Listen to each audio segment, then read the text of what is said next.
February 28th, 2022 at 7:09 p.m.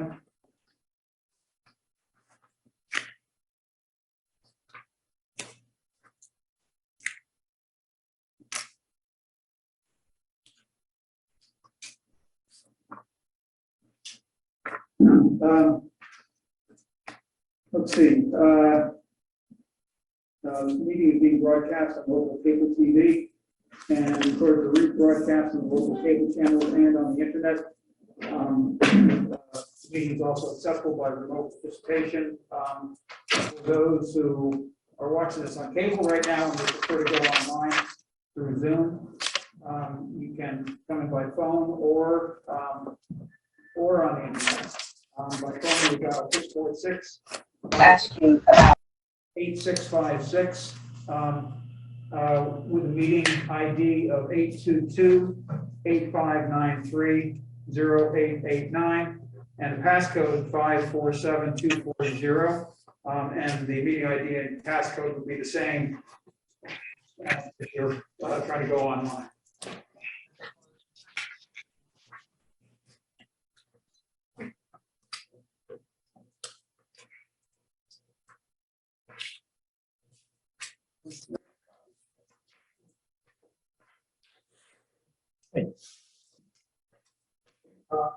Okay. Okay, so there is a Council on Aging publication on the town website with a lot of information available to those seniors, and so go to the town website for that, www.newbury.org. And I have here urgent call for residents and interested in appointment to Finance Committee, but in fact, we now have 3 candidates to choose from tonight for 2 positions. So that's a good thing, and thanks to those people who did throw their hat in the ring. And for everybody in general, if you'd like to subscribe for emailed town news and announcements at the town website, it's at www.newbury.org/subscribe.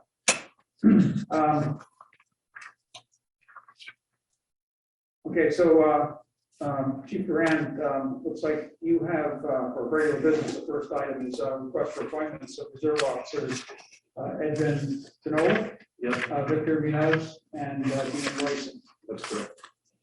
And just before the chief begins, so the request is actually for the waiver of the 15-day. It's listed for appointment, but it's actually the 15-day is the specific request. Actually, those 3 are appointment reserves. Well, but that's where it's my appointment, not the board's appointment. It's the 15-day. And there's 1, so there's 4 tonight, 3 reserve officers. Oh, no, I'm sorry. Okay, yeah, for the police, correct. Yep, sorry about that, yep. So the 3 reserve officers, Edwin currently works at Massport. He's an aviation officer / security officer. He's part-time certified. He's going through the Bridge Academy for Massport now. Victor is currently a reserve officer in Essex, Mass PD. Who has his a certificate also and has some experience. And Dean is full-time at Berkeley College of Music Police Department. He has a lot of training he's been through. Will bring a lot to the department. Looking for a part-time job also. So Okay. we can use the help. They've all passed backgrounds, testing, requirements, and interviews. And they've all been through the academy? The part-time academy, yes. Are they all 3, or any of them hoping to be on a track for a full-time position eventually? Or I would say 2 out of the 3. yeah. I think Edmund's did a pretty good job at Massport, so, but he lives right over in Newton, New Hampshire, so who knows if an opportunity came. I think they all look pretty good. Yeah. Okay. Great. You have any question about it? Okay. Well, I move that we would appoint as reserve officers, reserve police officers, Edmund Penola, Victor Munoz, and Dean Rice. And I guess that requires reappointment at the end of the fiscal year, so that's through June 30th, 2022. Second. Any discussion? All in favor? Aye. Aye. Right, the part-time dispatch candidate, his name is Joseph Iluskovich. Took me a while to put that one down, but he lives in Methuen. He's currently a part-time dispatcher for Manchester by the Sea. So his training's pretty up to snuff. A few things we'll iron out here, but he's interested in working a little closer to home. I think it'd also be a good fit with the dispatch.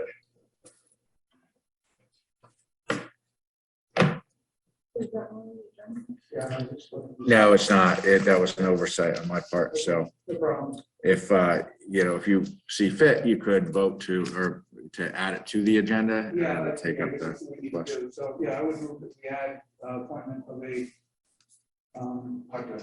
part-time dispatch position to the agenda. Second. All in favor? Aye. Aye. So I just had a question on Sure. that. So would this fill all the openings that you have, or Well, is this just an additional? I think reserves will take as many as we can get, because a lot of them are going out the other side. Right. But 2 of the 3 reserves have full-time jobs already, so I think they're looking for extra work. Mhm. So I think it'll work out well. Okay. Great. Okay. Their name again? For the Sorry, reserves, no, for the reserves, Yeah, for the, Edmund Penola, Victor Munoz. no, I'm sorry. No. For the dispatch, Oh. part-time dispatch. Make me try this one again. Putting you on I the wrote it down. Joseph Iluskovich. Okay, so I would move that we appoint Joseph Iluskovich to the part-time dispatch position, effective through June 30th, 2022. Second. Question, all in favor? Aye. Aye. Thank you. Thanks, Jeff. Thank you. Look, nice to meet you.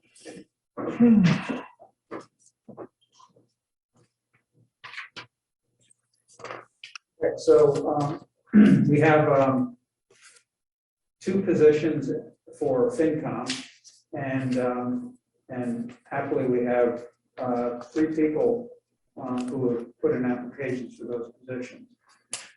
And All are present. well, I see Kevin's up there, and Walter Burmeister and Chris Weil sitting here.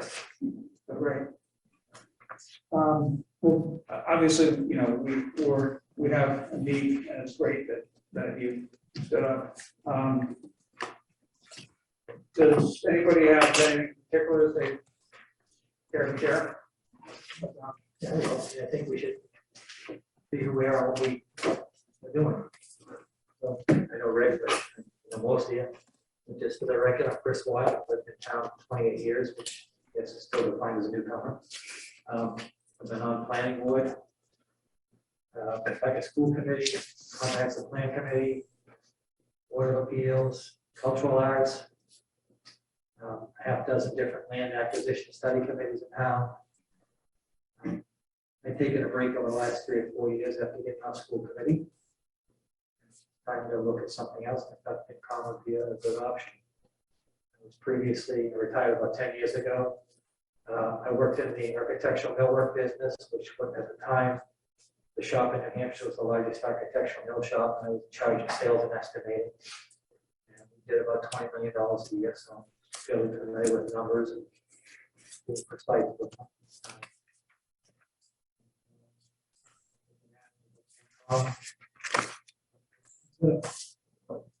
Thanks, Chris.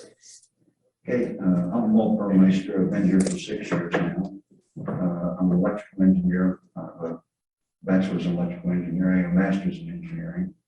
I graduated from the Harvard Business School Advanced Management Program, and I was chief financial officer of Federal Management International at one time. So I'm very familiar with financial, and also familiar with how to manage businesses, because I run some small businesses. So I'm here, I'm retired, I have time on my hands, and I'll be willing to devote the time to the town for this purpose. Great, thank you. Kevin? You're muted.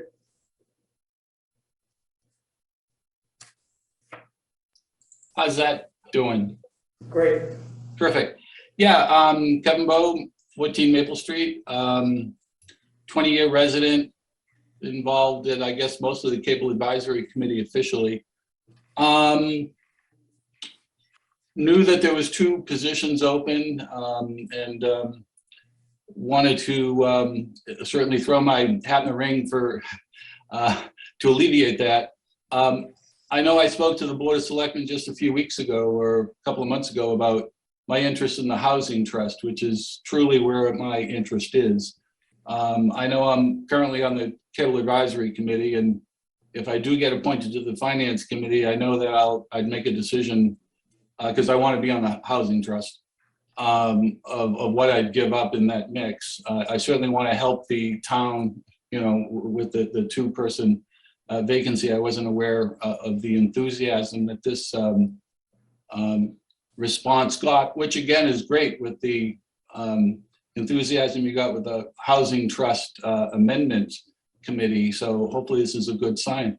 But no, I certainly have the skills for the Finance Committee. I've run a number of private businesses, doing P&L for a 17 employee company that I founded. I've got extensive experience in, you know, different levels of government finance and understanding.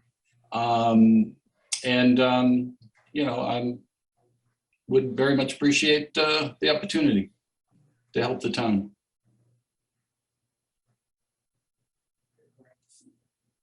Okay, so Kevin, if you were on the FinCom, you would then step down either from the Cable Advisory Committee.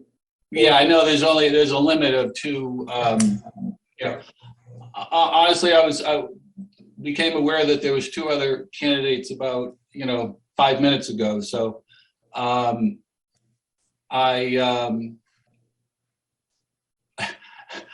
bowed out of the appointment for the Amendment Committee, you know, because there was a lot of qualified candidates, and I was more interested in the Housing Trust, and I was going to go away. So I don't want to sound like I'm not committed to the Finance Committee, but at the same time,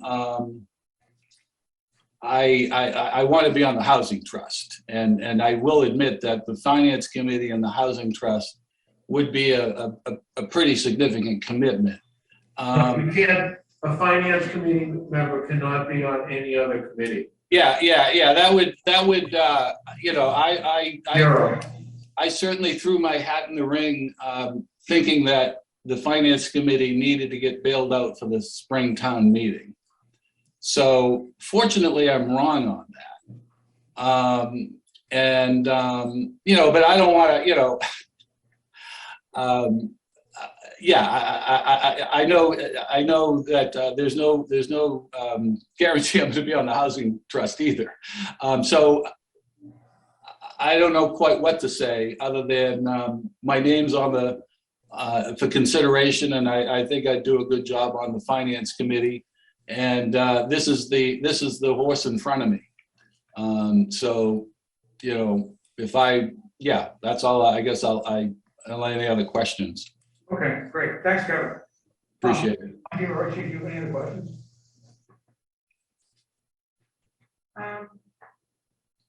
No. I'll take a motion if that's.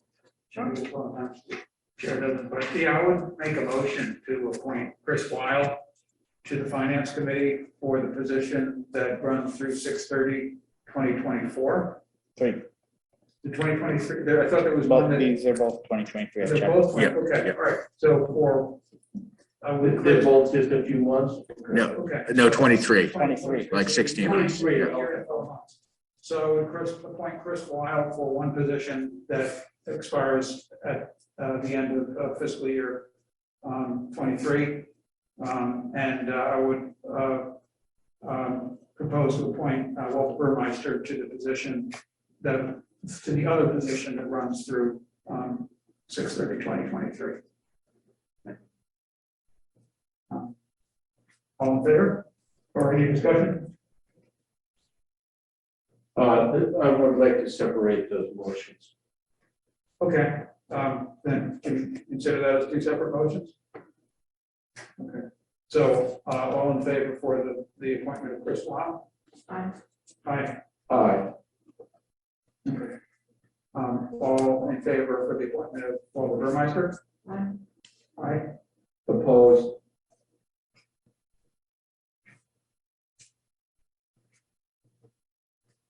I received two correspondence from Mr. Burmeister that insinuated that my tax assessment was lowered because I was on the Board of Selectmen. My job as a volunteer for the town has never been impugned, and I just felt that was beyond the pale. I never mentioned you anything, I just pointed out facts. I know, but the implication was there. Wasn't meant to be. Of course it was. Okay. I don't think we'll have to do it here, but I heard you, Archie. I appreciate it. Okay. Anyway, thanks to both of you. Congratulations. Thank you. So the next Finance Committee meeting's tomorrow night. So in order for either of you to be able to vote, you need to get sworn in. So actually, yeah, if you want to, Jim, so if you're sworn in, we can send out all the backup materials that went out to the committee this weekend. So you have that. I'll send that out tonight after the meeting. You won't have much more time. They've only had a day more than you had. So anyhow, we'll send that out. Thank you.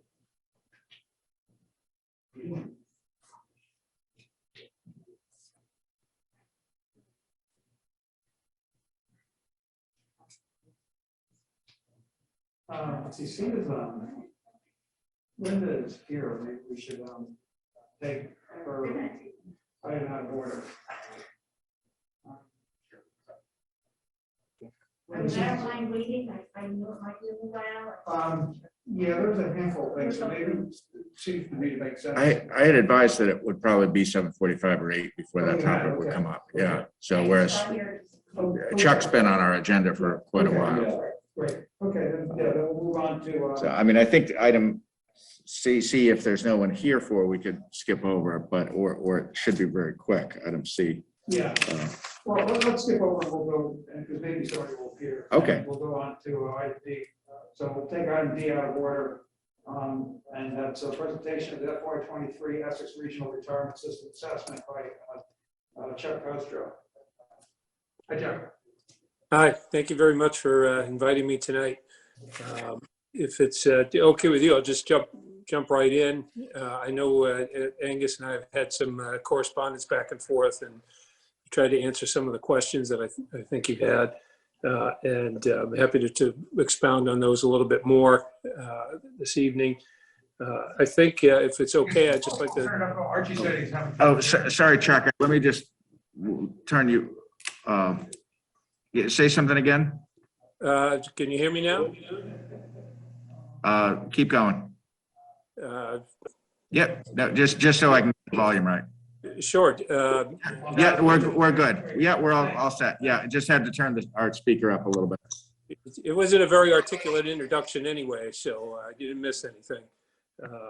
But I thank you for the invitation to come here and virtually at least and speak to you tonight. And as I mentioned, Angus and I had a correspondence exchange, and we tried to answer some of the questions that I think that you had. But I'm happy to go into more detail about that tonight. What I'd like to do just is focus mostly, not so much on the retirement system and everything we do, but mostly just on the appropriation side, because I'm assuming that's probably the thing that you're most interested in.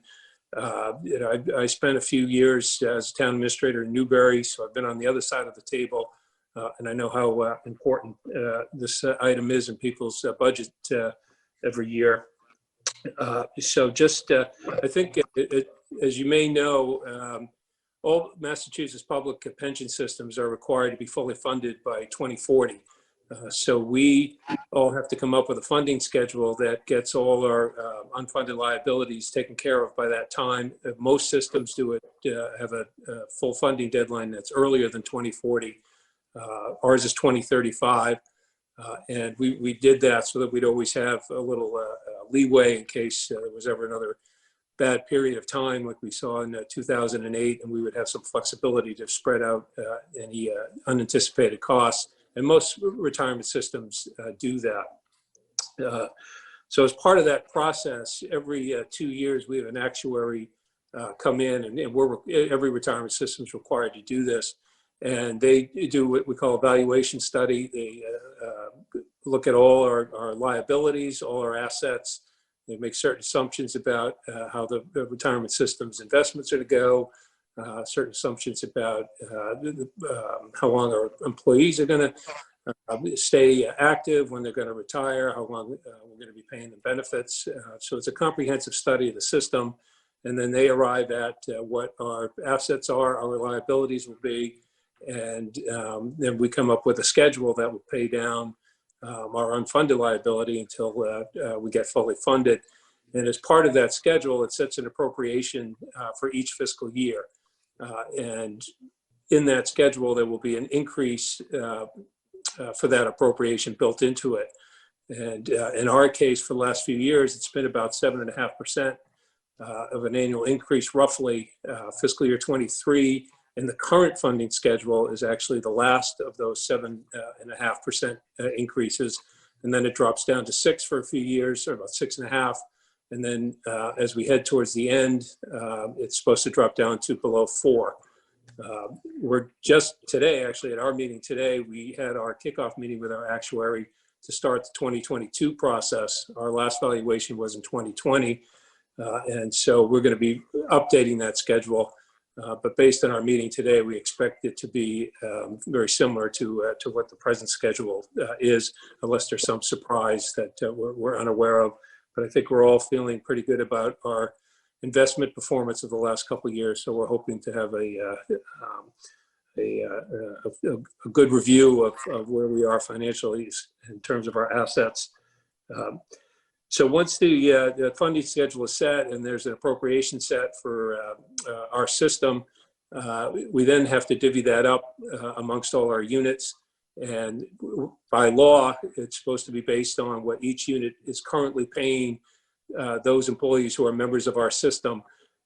And we call it the salary survey. We do it every year. When we get to September, we will take everybody's actual salaries from that first 3 quarters of the calendar year. We will then project out what we expect they would be for the 4th quarter. And then we will send that salary survey to each unit. And they will take a look at it and verify it. If they have any corrections or changes, they'll let us know. Then they'll sign off on it and send it to us. We collect all those salary surveys from all of our units. And then we send it into our state oversight agency, which is the Public Employee Retirement Administration Commission, or PERAC. And PERAC will review that information.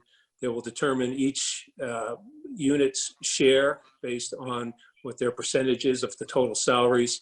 And then that becomes your share of the appropriation. And they will then divide that amount into the total appropriation number, and that becomes your appropriation total for that year. So each year, depending on where you're, if everything stayed the same and everyone paid the same from year to year, and you had a 7.5% increase built into the appropriation, your assessment would go up by 7.5%. What happens in the salary survey is different things happen in different units. So some years you may have a lesser share of that higher number, and some years you may have a higher share of that number, depending on where you fall in relation to everyone else's, every other unit's salaries. So you could go from a little bit above 7.5% or a little bit below, depending on where you fall in that salary survey. So it can change each year. And then they'll send us a letter based on that with everyone's appropriation. We'll distribute that to the units usually in December. And then you have two payment options. You can pay 50% in July and the other 50% on January 1st. Or you can do what most everybody does, which is pay a lump sum in July. And that lump sum, since it's a single payment, we get the whole thing earlier, is actually at a discounted amount. So you pay a little bit less than you would pay if you were to pay it in two payments over a 6-month period. So that's how we do it every year. When we're going through the valuation study, our board will, and we will do this again this year, we'll usually have our actuary go to our advisory council. That is sort of our legislative body. It's made up of all the treasurers in our units. For those units who don't have a treasurer, it's the next senior executive officer. But it's primarily the municipal treasurers who attend those meetings. And we will run that valuation study by the advisory council. The board will get their feedback, and depending on what they have to say and what they'd like to see in it, we will go back to our actuary and we'll finalize the valuation study, finalize the funding schedule, and then move forward for another 2 years and come back and then revisit it and start the whole process over again. So that's our appropriation process. And I'm happy to answer any questions about that or talk about any other aspects of the retirement system that you would like. So, if it's okay with you, maybe the best thing to do is take any questions you might have at this point. I have one, probably pretty easy one. Can we do 1 or 2 payments? Just a single payment. Great, so we get this. Archie, I know I think you have some questions. And Archie, I just want to make sure with your mic behind the laptop, I don't know if that's going to obscure the noise. I just want to, or not noise, sound. Sorry. Sound. Mr. Cosgrove, so the 99% of the Essex is invested in Prim, correct? Or Prim? And yes. So they had in FY21, those accounts were up 30%. And in the last 3 years, for example, the S&P has basically doubled. In 2019, it was up 31.5%. It was up 18.4% in 2020, and 28.7% in 2021. So I don't understand why why the evaluation continues to. In other words, why you'd think that with those kinds of returns that the assessments to the towns should go down or at least be flat. I don't understand why they're going up if the investment returns are so good. Well, there's a couple of things. First, the way our actuary does the allocation of the investment returns is it's usually spread over a 5-year period. So if we had a 20% return in 1 year, we wouldn't see that all in just 1 year. It would be what they call asset smoothing. It'd be spread out over a period of time. And the reason for that is to avoid the up and down fluctuations and having the assets of the system be, bouncing up and down, and having people's appropriations being bouncing up and down. So they do smooth it out. So you don't necessarily see it go up and down with the markets. We have had very good returns the last few years. PRIT has always been ranked as the first or second best performing fund of their size. So we do expect that we will have a good valuation result for our assets this year. But the assessments are basically part of the appropriation amount that gets figured in is the investment return that we get, and we have to set an amount that we expect to get. We've been bringing that down because that's been the recommendation, and most everybody's been bringing that down. We're at 7.3% now. We're probably going to go to somewhere around 7% in the next round funding schedule. And every time we bring that down, that does increase the liabilities. So, because it's based on what we're projecting out in the future. But the expected rate of return, we've crushed that several years in a row. So what happens when we have the inevitable 3 years in a row of bad returns? It has to happen. We can't be this successful, continuously. So is it going to be then, or is it going to be, an absolutely, it's going to change the evaluation and our assessment is going to be significantly worse than it is now, that it seems to me. Well, one of the reasons that the board has not pushed the schedule out to 2040 is if we do have a period where we do have investments that don't match what we want to get to, and we do have to make an adjustment. One of the way to mitigate that is to spread the funding schedule out longer. So that's why they've left a 5-year period between when we have to be fully funded and when we're actually on our schedule to be fully funded. So they are aware that that's a possibility, and if that does happen, that's one of the ways we can mitigate the effect of that on the appropriation. So if the fund continued to see exceptional returns such as it has the last few years, would then suggest that you'd be fully funded earlier than, I think 2035 is the target date now, or the target year. So if returns were exceptional for a number more years, would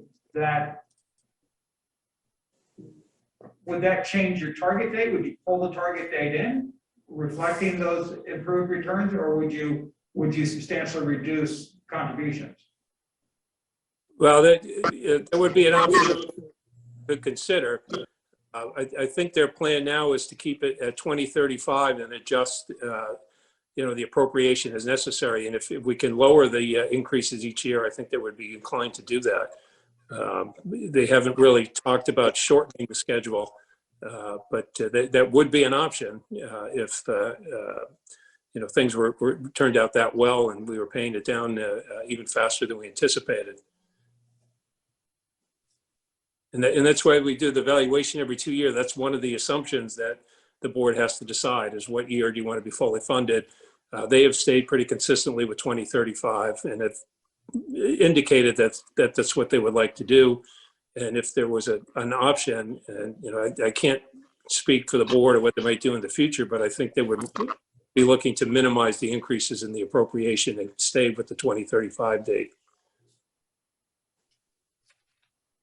So if you had multiple additional years of exceptional returns, wouldn't that then significantly reduce the contribution or the appropriations? It could reduce the rate of the increase if we pay off the unfunded liability. That is one of if our returns continue to exceed our benchmark, that's definitely one of the things that could happen.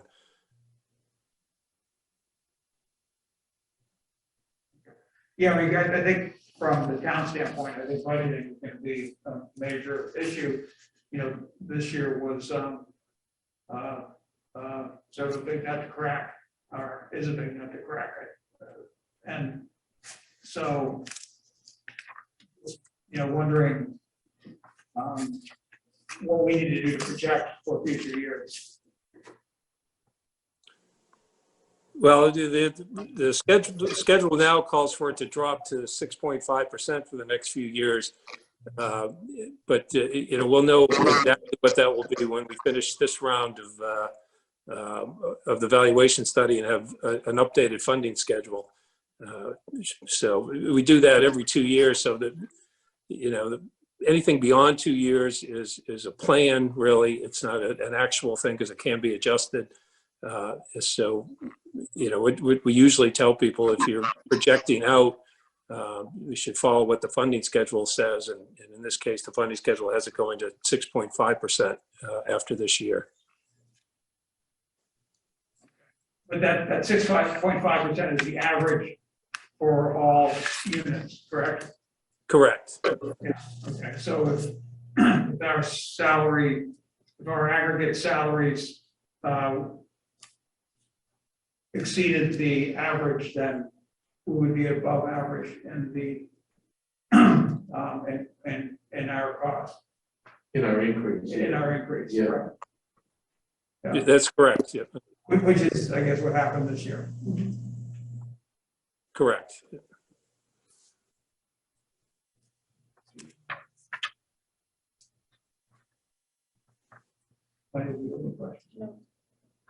Chuck, this is Angus. On this kind of issue of the housing authorities relative to the towns, is the allocation methodology the same for the housing authorities as it is for the municipalities?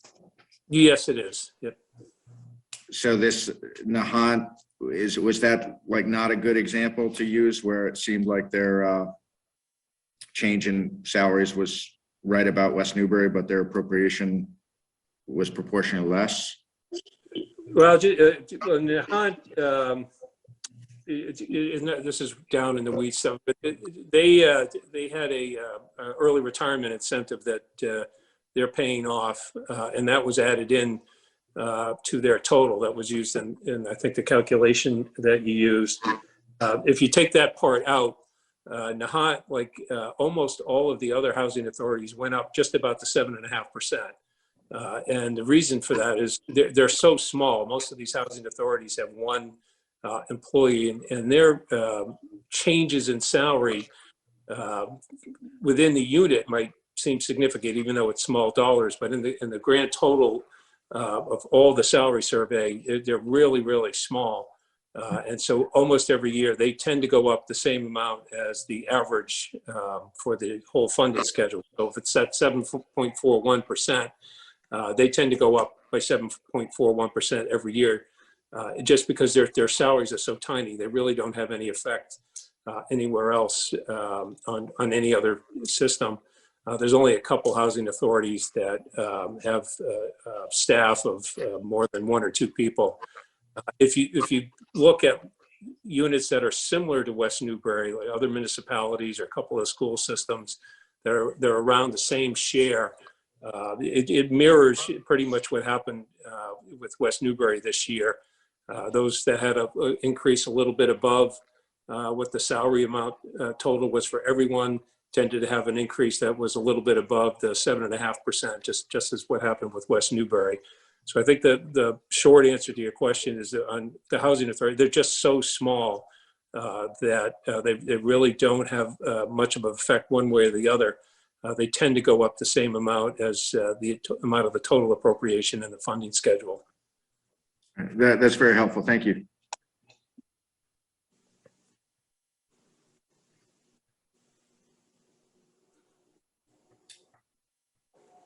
Yeah, that's great. So I was saying that it's a multiple year. Yeah, with it's going to be a big number. Yeah. Be a bigger and bigger Yeah. number.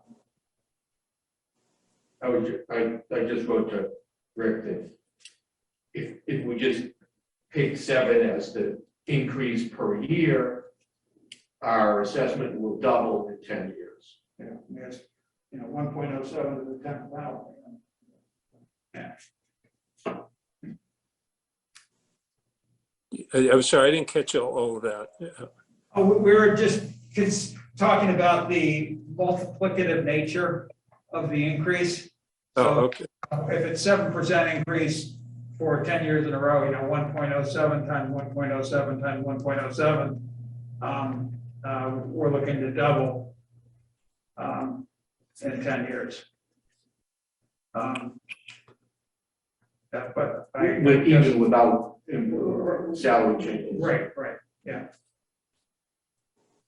But I think that's just the nature of the beast. Okay, well, thanks, Jeremy. I understand a lot more than I did before we talked about this. Like I said, anytime we can, help with any information or anything, Angus has been very good about it. So we're happy to provide. Almost all of us on the board, or I'm not on the board, but I work there, but all the board members and myself have all been in a municipal position at some point in our career. So we have some understanding of how difficult this is, and it does factor into the decision makings that we do. So we are aware of the burden. So speaking of that, I think one of your board members, Susan Yaskell, was town accountant here, I think, so ago. That's correct, yes. Right.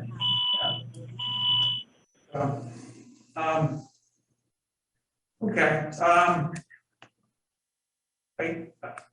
So thank you. I don't know if we have any other questions. Thank you so much. Thank you. Oh, you're welcome. Yeah, have a good night. Thank you, Chuck. Welcome, Angus.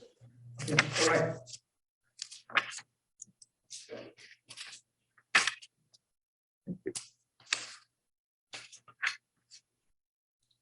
Okay.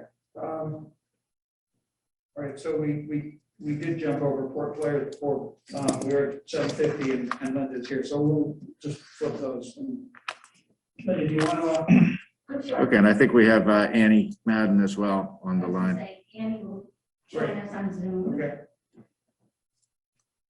Is that just the best place to sit, or? Yeah. Thanks.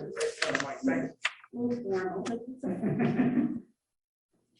All right, so I think you guys know I'm Linda Schaefer. I'm here as a member of the Wild and Native group, and with me is Annie Madden on Zoom. And we would like to talk to you tonight about working at the entrance to Pike State Hill and having that become a demonstration garden for the town. Do you know what a demonstration garden is, or should I go into detail? I think it's helpful. Yeah, I think it'd be helpful for everybody if you could explain that. Thanks. Okay. So what our proposal is to develop a series of gardens across town that would be focused on native plants, trying to bring back bee, bird, and insects to our community, and to use it also as a teaching tool. So we'll have some signage, and we're also going to be doing trainings for the community about why natives are important. Is that enough? Or? So, I mean, Pike State we see is a real critical area. It's very visible. You've got highway traffic, you've got the soccer fields, and we'd really love to be able to use that as a sort of a keystone in the gardens that we will be developing across town. So I don't know what kind of questions you might have. So what is the plan for each garden to have a different focus, or is it? We're really in the early development stages, so I can't tell you that yet, but it's very possible. I mean, we had talked about trying to resurrect the butterfly garden near Mount Pond. We're looking to work at Maple Crest Farm. There's a beautiful area along the walkway we're going to do, and that will be shrubs and then a meadow. Each garden, depending upon the actual area, that will dictate some of what we're going to do. At this point, we don't see it costing the town anything. We will be using all of our own labor and machinery. The only thing we're going to ask is whether the town could do a load of wood chips once a year or something like that. Okay. I know wood chips typically now are, whereas we used to stockpile, now Wayne has a truck out, I think. Oh, so we can just drop half a truck of that. Yeah, well, let's figure out how that logistics actually works. I mean, Well, the and- material's there, yeah, yeah, we, yeah. I mean, our expectation is that we would work with the town in things like that. Like I know Wayne wants to move the plow, but he wants to put a sign up. And I said, you know, we'll work that out. And that, to me, is not a big deal. So how big do you envision the garden being? Is it tall? That particular one, we would probably use that whole corner. So from the fence to the drive, you know, as you're heading down, this is on the right-hand side. So there's a fence now that kind of marks like a little triangle. So we would be using that triangle. There's currently a beautiful oak there. So we'd be doing some other trees, and then we'd be doing some understory and shrubs and perennials. We haven't put time into designing it yet, because without knowing whether we could use the land, we didn't want to invest in that. So when you need to turn over the soil, or how are you planning? We don't know. We have to go and do a soil test. I don't know how bad the soil is. If it's like my soil, I have clay soil, that's a real pain.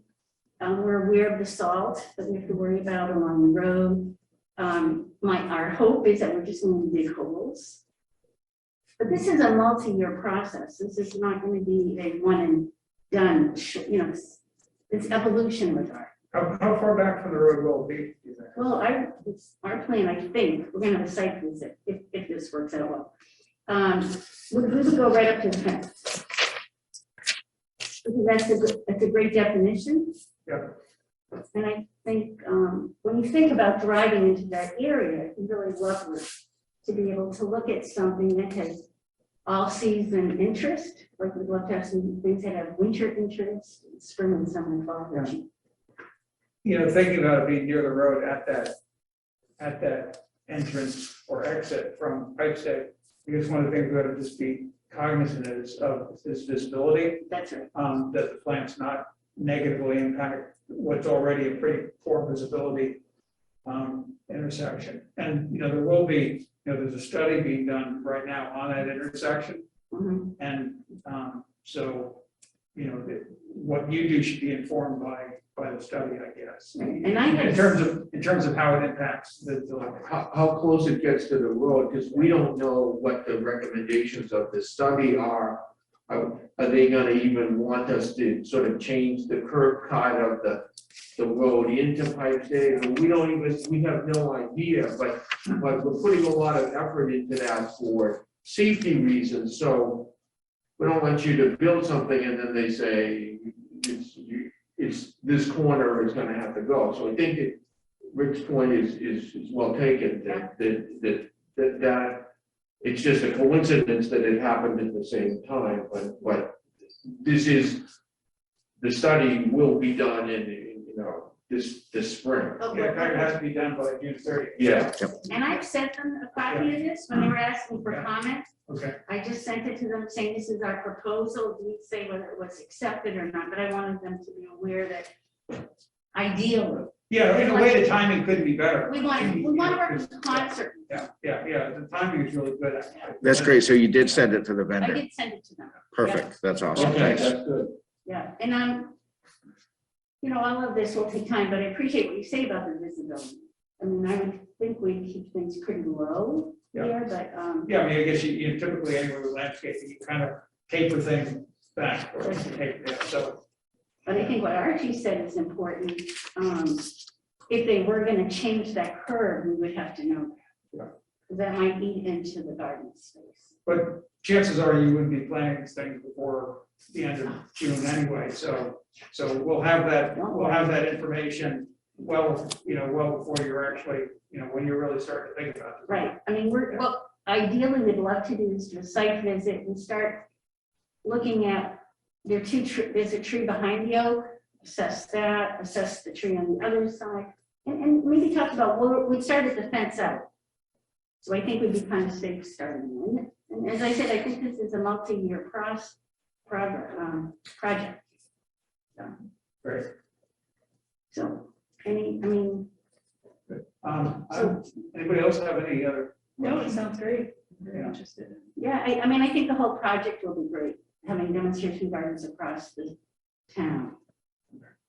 So, So did you make a resolution tonight, or do I just wait and see? Or? well, no, I think we can move to give you approval to put the demonstration garden in the location shown. In fact, I guess this is a motion, and in the location in the area shown. But, you know, being responsive to the feedback we get from the safety study at that intersection, that area. And the other thing is that the study ultimate, and the vendor will probably, will know that, but there is the possibility that after the study, that the recommendations can be to install some form of traffic lights in that area. So, you know, I don't know how the utilities and so forth related to that will be impacted too. And I just don't want you to do something and then No, I a appreciate month that. later, the backhoes come and dig it right up. Yeah, in fact, you know, it would be wise to wait until after we have the study before doing any design, just so that your design can reflect, you know, what we expect will be done with the intersection later. Okay. So Angus, the final product from the safety study will or will not include a design of that size. It will include a conceptual design. Acceptable. Yeah, which we've been advised by the vendor is sufficient to compete for funding through the Safe Routes to Schools grant program. So it should be sufficiently detailed that we kind of know what they're recommending. I think it should be fine for the purposes that we're talking about. And can I request that I receive a copy of whatever it is, so we can. Yeah, oh, definitely. Think about integrating that. Sure. Yeah. Once we have a work product, we're going to put that out on the town website, and we want to get as much visibility as we can. At this point, we don't have anything, any design on paper, but yeah, by all means, we'll make sure that gets to you. Yeah, I mean, we were anticipating this, anyways, we have other things that we're waiting on. So this may not be something that starts in the fall. November. Yeah, and Wayne obviously has his, finger on the pulse with that study as well. I know you've been in touch with him, so just keep those lines of communication open. Okay. All right. Well, thank you. Okay. So there was a somewhat convoluted motion. Is that okay? I have approved demonstration garden and the location shown while being responsive to the safety study. Okay, great. And I didn't catch who seconded. Nobody. Okay. So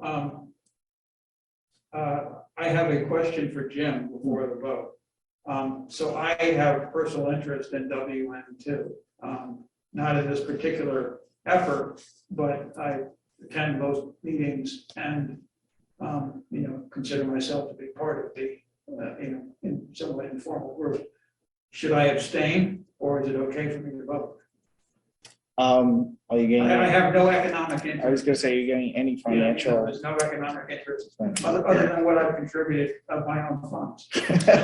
So it's a loss, is what you're saying. No, as long as there's no personal financial. Yeah, okay. Okay. All in favor? I'm sorry, who seconded? I do. Oh, Great, thanks. Okay. I Great. don't know if Annie has anything to add. I don't. You're on mute, Annie. You're Just a simple thank you to all of you for your support. Thanks.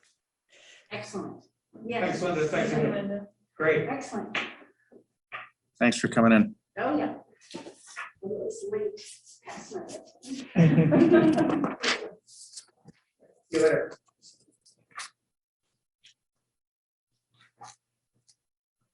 Okay, and we do have, I know we skipped over a couple of items, but we do have both Brad Bashur and Greg Hockmuth here on the Whetstone Greenway. So Great. I don't know if you want to, Yeah, no. Jump right to that we'll one. Take that out of order as well. Yeah, there's no, for item C, we'll get to that. Yeah. I don't know if there's anybody here for. yeah, C and E are still to circle back to. Yeah, okay. Okay.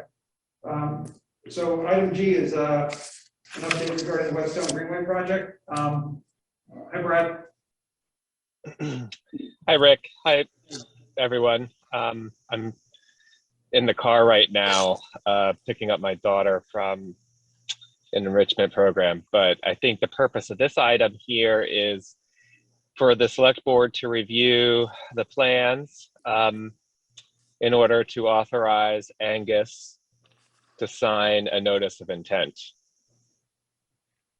Angus, are you in agreement there? Yeah, that's right. Where basically roughly, some portion of the land is on, or some portion of the proposal is on land held by the select board, and some portion is with an easement held by the select board. I wanted to make sure that the board were, totally, aware of what's being proposed, and that before any regulatory filings are sought, that you give your blessing for that. So we all have the drawing in the packet. So we've all seen it. I don't know if you could put it up on the screen. I'll pull it up right now. It'll take me a second, but yeah. Great, thanks.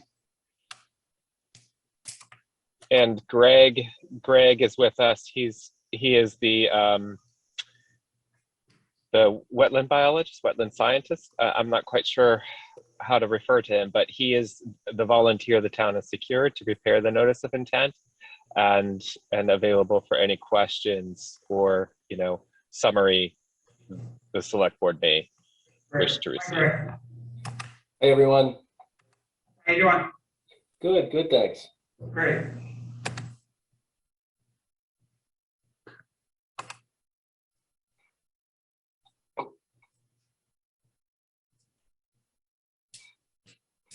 So I guess this was shifted a few feet from the previous plan. Is that right, Brad?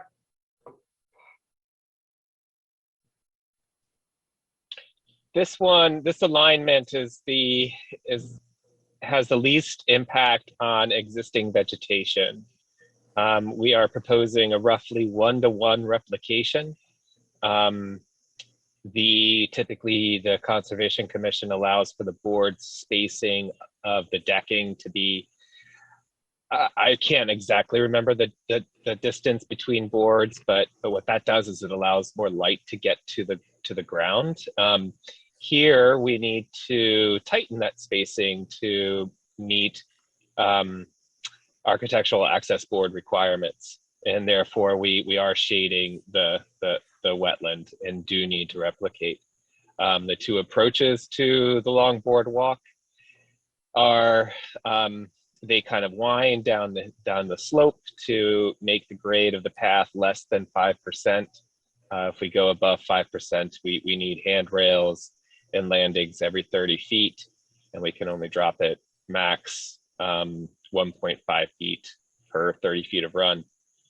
The only other item that I would add is we do go pretty close to one of the properties, and we have reached out to that property owner. They have reviewed the plans, and they're very excited for the project to advance.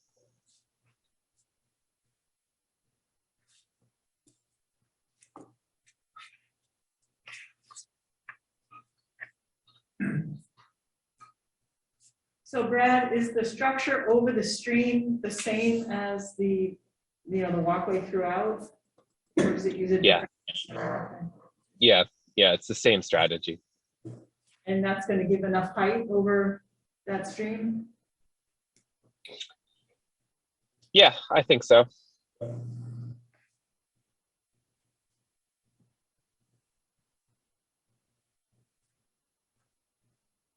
If we need more length, we'll go with a longer board.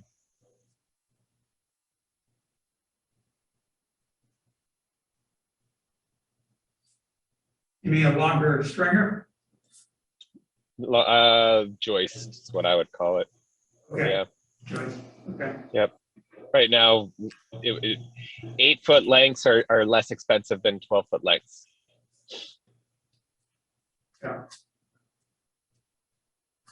And in general, the walkways be made in 8-foot segments, partly because of that. That can be moved if for some reason the water line needed to be accessed, anything needed to be relevant to the water line. Correct.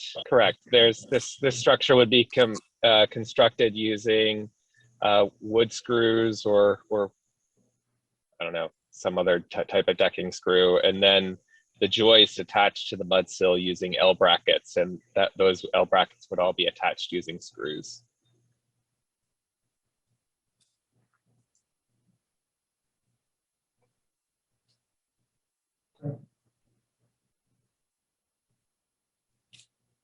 I think it's pretty clear. I'm gonna reapproach it. So I'm assuming Mike Boutte is signed off on this? Brad? Yes, the intent is for the select board to vote to authorize Angus to sign the notice of intent. I think Wendy's question was to do with the water department and whether they're comfortable with the layout that is being proposed. Well, I haven't spoken directly to Mike about it.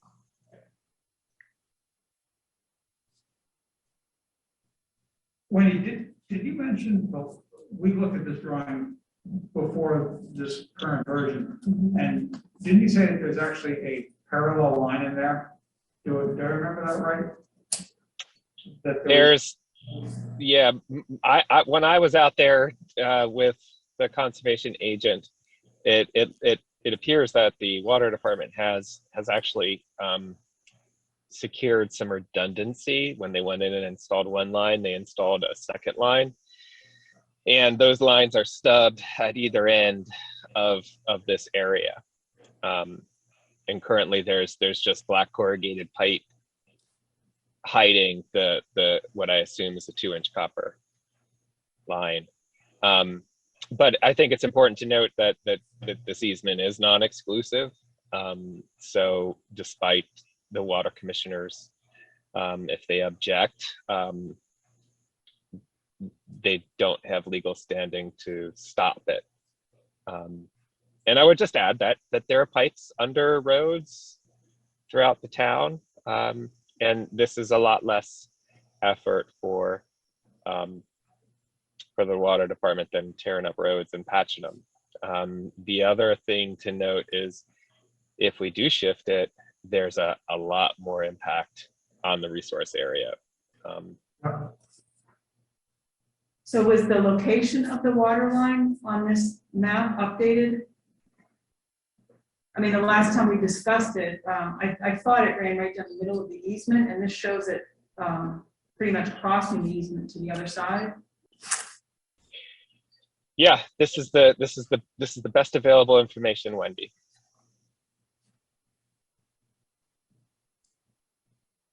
I think to Brad's point, I mean, water lines are under every road in the world. So why are we worrying about the water line under something that's much less weight and dump trucks riding over it and all sorts of stuff? Yeah. Well, it's just a courtesy because Mike had some concerns about him, and we had asked that he be consulted in part of the process, just, because he has to deal with it. It's great, so. Yeah.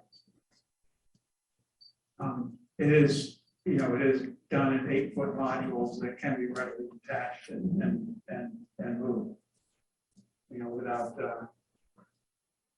you'd have equipment to dig to get to the water line, but aside from that.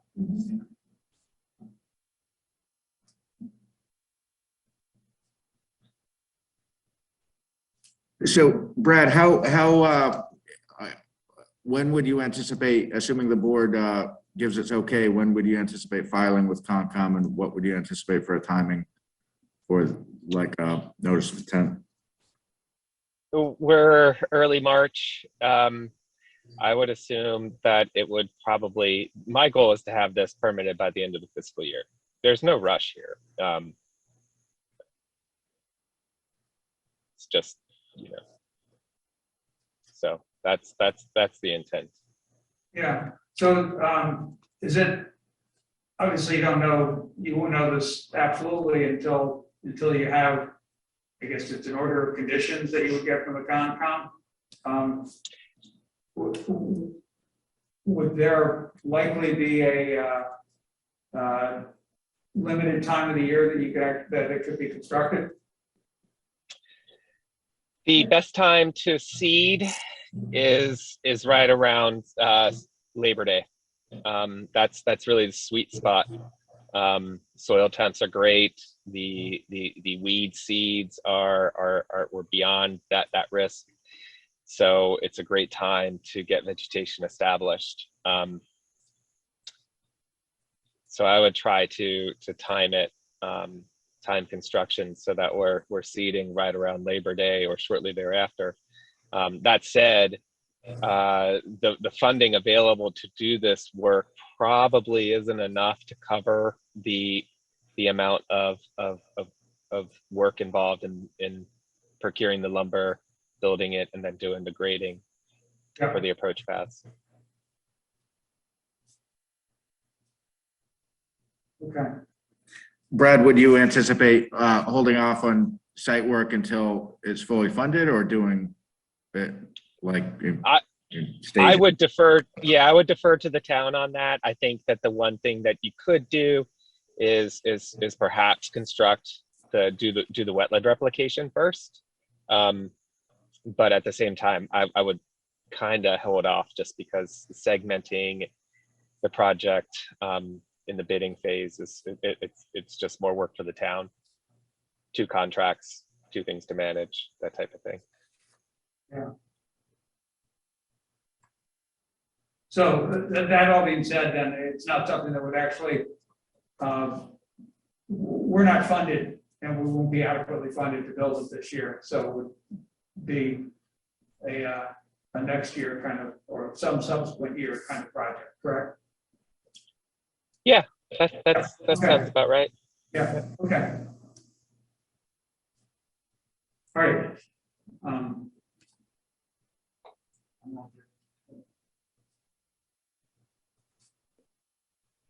Yeah, I would still like for Mike Contagious to be brought up to speed on it. I just think it's not that he's gonna, cancel the project or anything, but we did tell him that we were running for plans by him. Back when I was involved in the permitting design. So if that's something that you could do, Brad, I think it would just help, make a successful project. I'm more than happy to reach out to Mike to confirm that everything looks okay to the water department, and if needed, present to the water commissioners as well. Okay, great, thanks. So Wendy, are you thinking that you would not vote for this until that conversation has taken place? Well, it doesn't sound like there's a big rush for it. Yeah.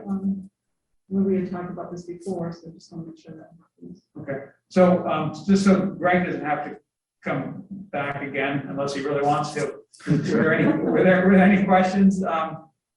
Wendy or Archie, do you have any questions for Greg?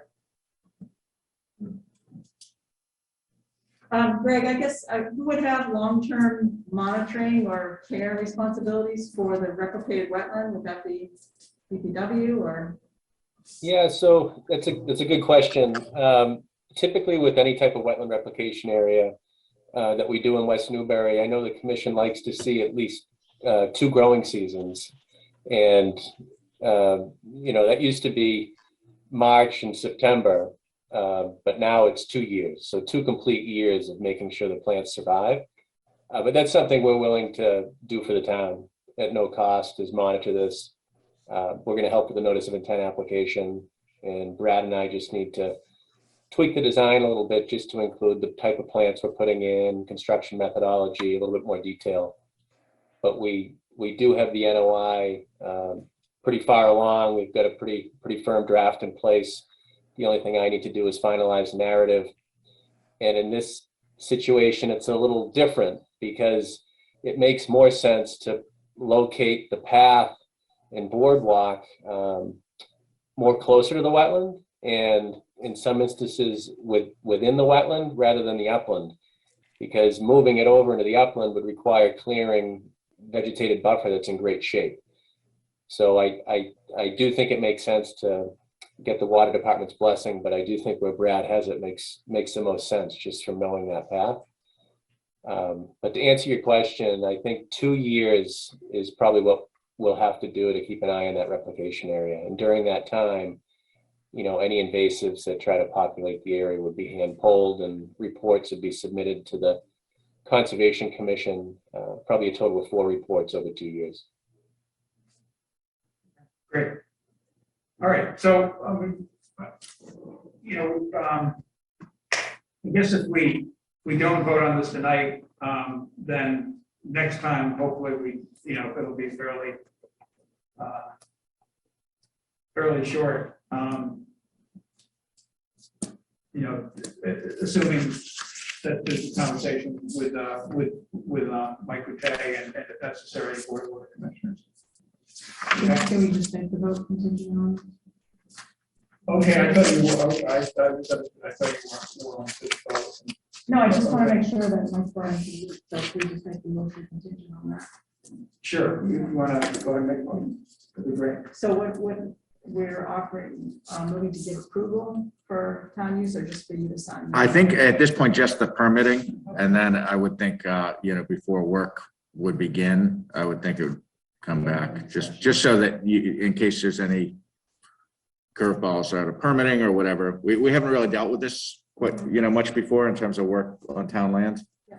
So. All right, I move to authorize the town manager to sign the notice of intent for the Gladstone Greenway Trail contingent on discussion with the law department, placement of the trail. Second. Any discussion? All in favor? Aye. Great, thanks. Hey, Thank you very much. Thanks for the effort on this. I think this is a really, personally, I think this is a really good project. I think it makes a lot of sense for tying 2 neighborhoods together. Thank you. Thanks, Greg.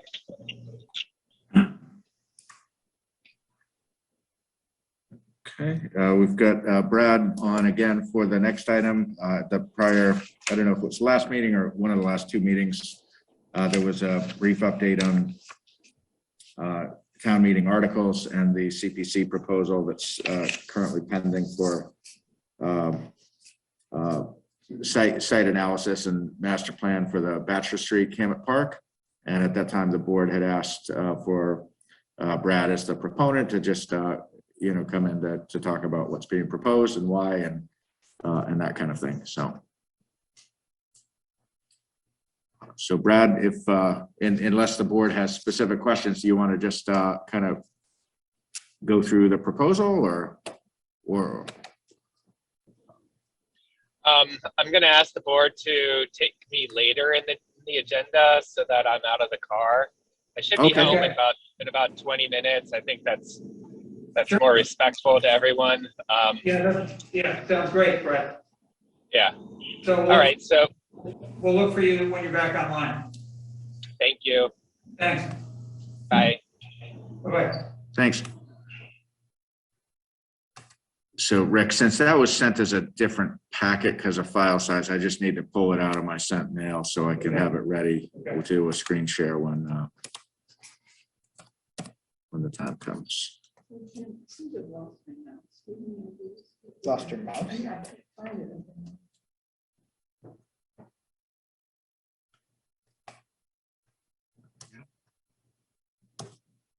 Well, I can't tell you it's exactly the same, but a couple of weeks ago, I ended up having to get Jake, and what we had to do is so he actually disconnected, he removed the pad. And the driver apparently was locked up. And so the brains are here. They had to remove this, which has the mouse. We don't want to diagnose this. here. All right, so it's just not something. we use. Yeah. It's a good thing it's a touch screen. Yeah. All right, thank you.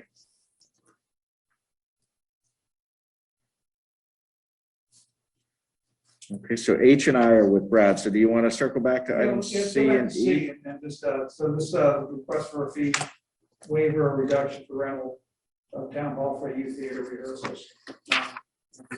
Organization Fort Players. I'm not familiar with Fort Players. They actually went online. I couldn't really find anything. Yep. Yeah. Yeah, and I haven't been directly involved. What my understanding through Annie is that they are not technically a nonprofit. They're working to get nonprofit status, and that they basically sponsor youth theater, typically housed in Newburyport, and the space that they normally use is unavailable. I think it was the low or the property that became, Yep. So they thought the town hall would be a great space for youth theater. Yeah. We did get a follow-up from Annie earlier today, just on the scheduling, but all of that I think is not really it's just informational. It's not really a. Well, it sounded like there was a conflict with, it was book sale, library book sale, maybe? Yeah, so her suggestion was that on those days that if the fee waiver is approved, that they would be able to use the annex on those days. So I'm a little unclear what they're looking for. When they say fee waiver, they were already paying a fee, so. Well, it could be a reduced fee because the non-resident fee, as you know, is $180 for use of the space, which I think would be prohibitive.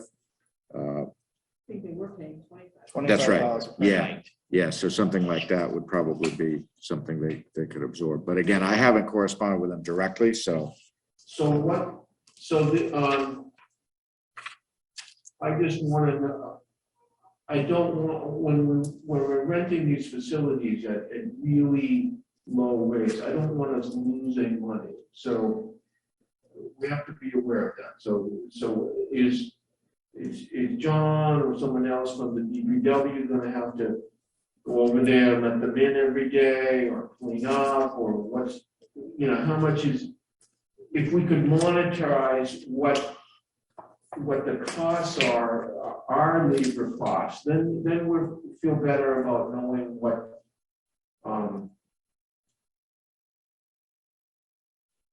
we're giving away, I guess. Yeah. Right. The other thing that occurs to me is that so that the town hall is typically heated at life support temperature. It's just kept warm enough so nothing freezes. And because they would be beginning in late March, that's probably.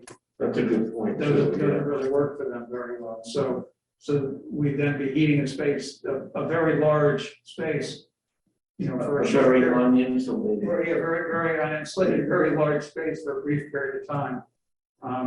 And that does, that's going to cost probably significantly more than $25 each time. That's probably more than the labor costs. Yeah. Is So- the annex available? I mean, would that be better? It's Seems- bigger than they need, but. Right. it all depends. It all depends on the day. It all depends on I the mean, day. they're yeah. looking to be maybe so 5:30 to 7:30.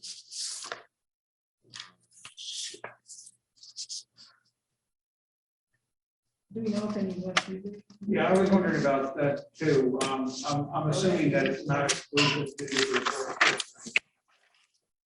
Of that, it would have been helpful if they included a little bit more information about who actually participates in the program. I looked for Fort Clair's Youth Theater, I think, and I didn't find, I think I found something somewhere else in the world.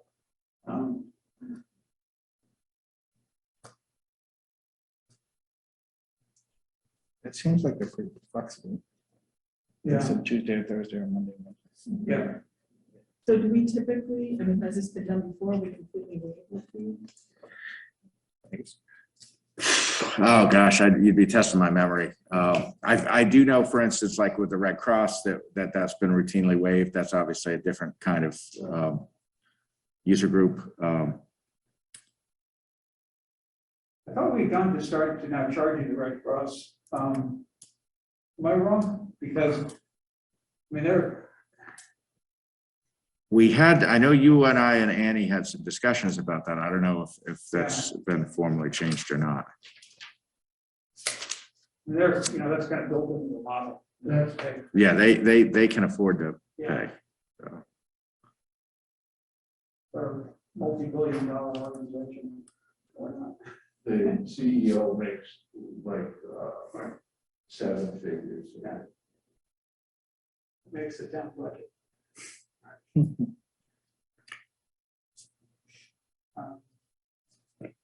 What page is that?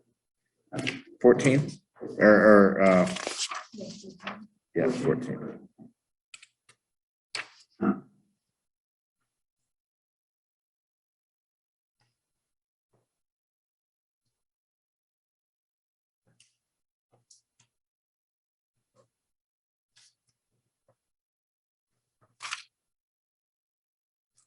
So could we ask for more information and decide at our next meeting? If they don't start till next 20th. Mhm. I mean, I would like to know more about the group and if they could use the annex, if we could work that schedule out. Yeah,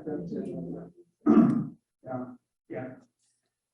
I mean, that's an all heated building, getting gas they're gonna go through to bring it up to temperature, Right. And even if it's only for 2 hours, they're gonna probably burn at least 10 hours. Oh, use the annex instead. Yeah.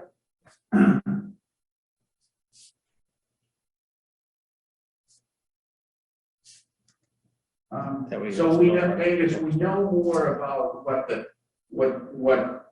we've been, because of COVID, whatever, we were just trying to use the annex, basically once a day, so.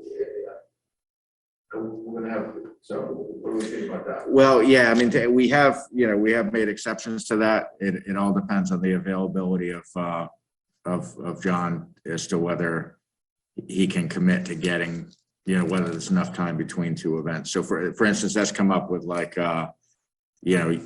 morning yoga and evening vaccine clinics. So what happens when we get that request is rather than just say no, we ask John, does he have time that day to get in between? And if he does, and it's not a big inconvenience, that's what we'll do.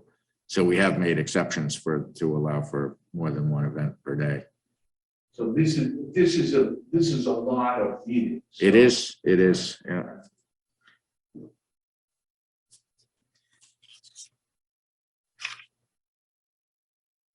They're hoping to start on March 20th, our next meeting is in October. So it doesn't really give That doesn't give anybody much time. Right, right.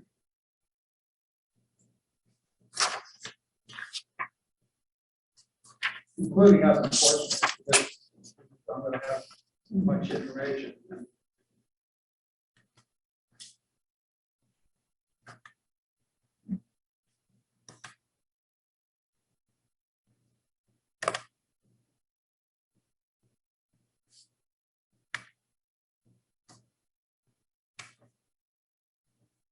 Well, the first thing I would say is that, okay, they were charging $25.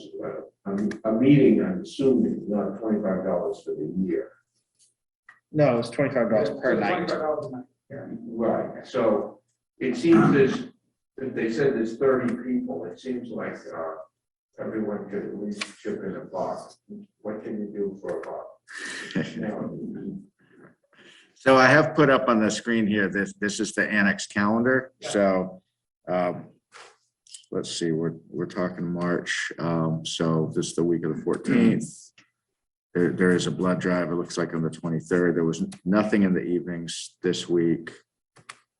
The blood drive on the 23rd, nothing in the evenings. There's this Council on Aging program in the morning on that Thursday.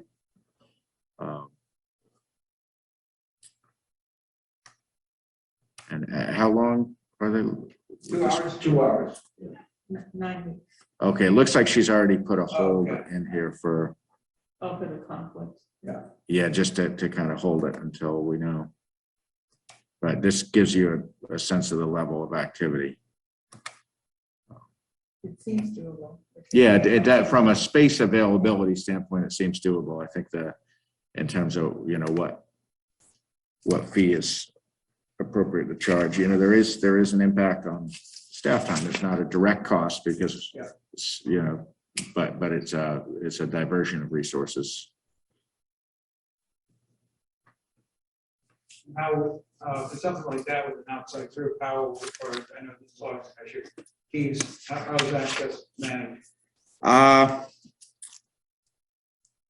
don't think it's not one answer. It depends on the group. I think, typically they'll arrange to pick up the key during normal business hours, whether that's within Annie's schedule or if that's after her schedule, but while the building's open, they might get it from Jim.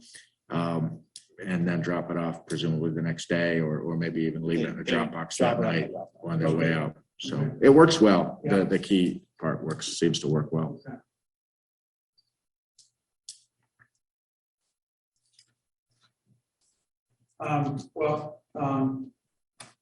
if the 30 kids, what if we figured $1 a kid, $30 a night?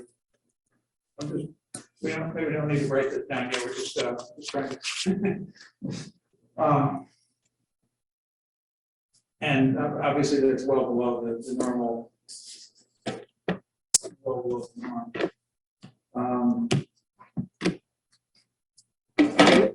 18 rentals. Yeah, that's a lot. Yeah.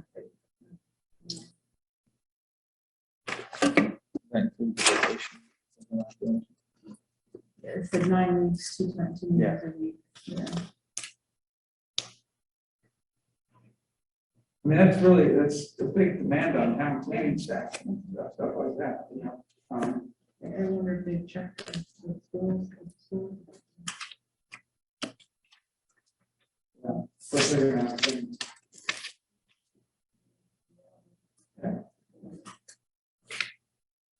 The keyboard doesn't work either, so I can't go. Right. Oh, no. I just wanted to try to get some more information on it.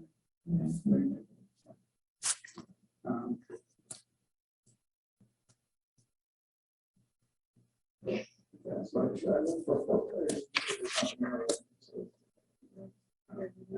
Yeah.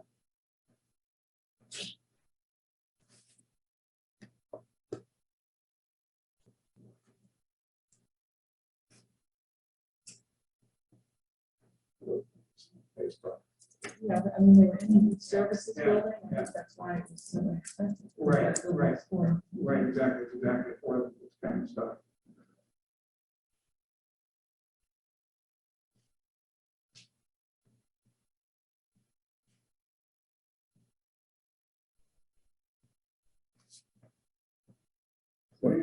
Fourplayers.com is their website. Looks like it's a little out of date. I was gonna say, not very updated. Yeah.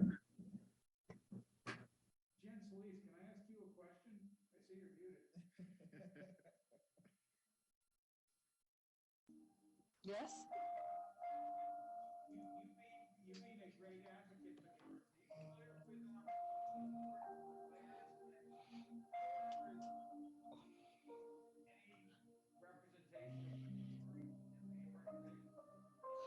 I know of them, but I don't know very much about them. I certainly have heard of them.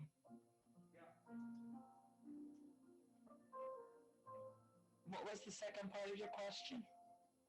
Whether or not there was anybody, you ever heard anybody in West Newbury, any kids in West Newbury? I'm sorry, I don't know that. I just really know of them in a very, cursory way. Yeah.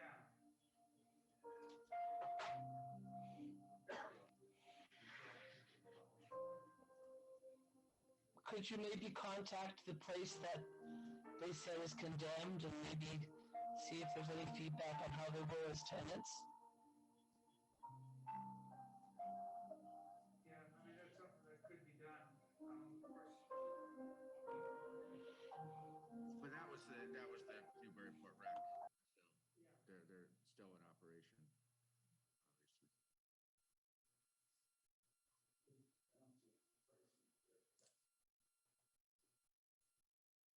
Maybe it's, I wondered if they should go scroll down one more. oh, just the, doesn't know you can pay, but doesn't tell you what you can pay, how much.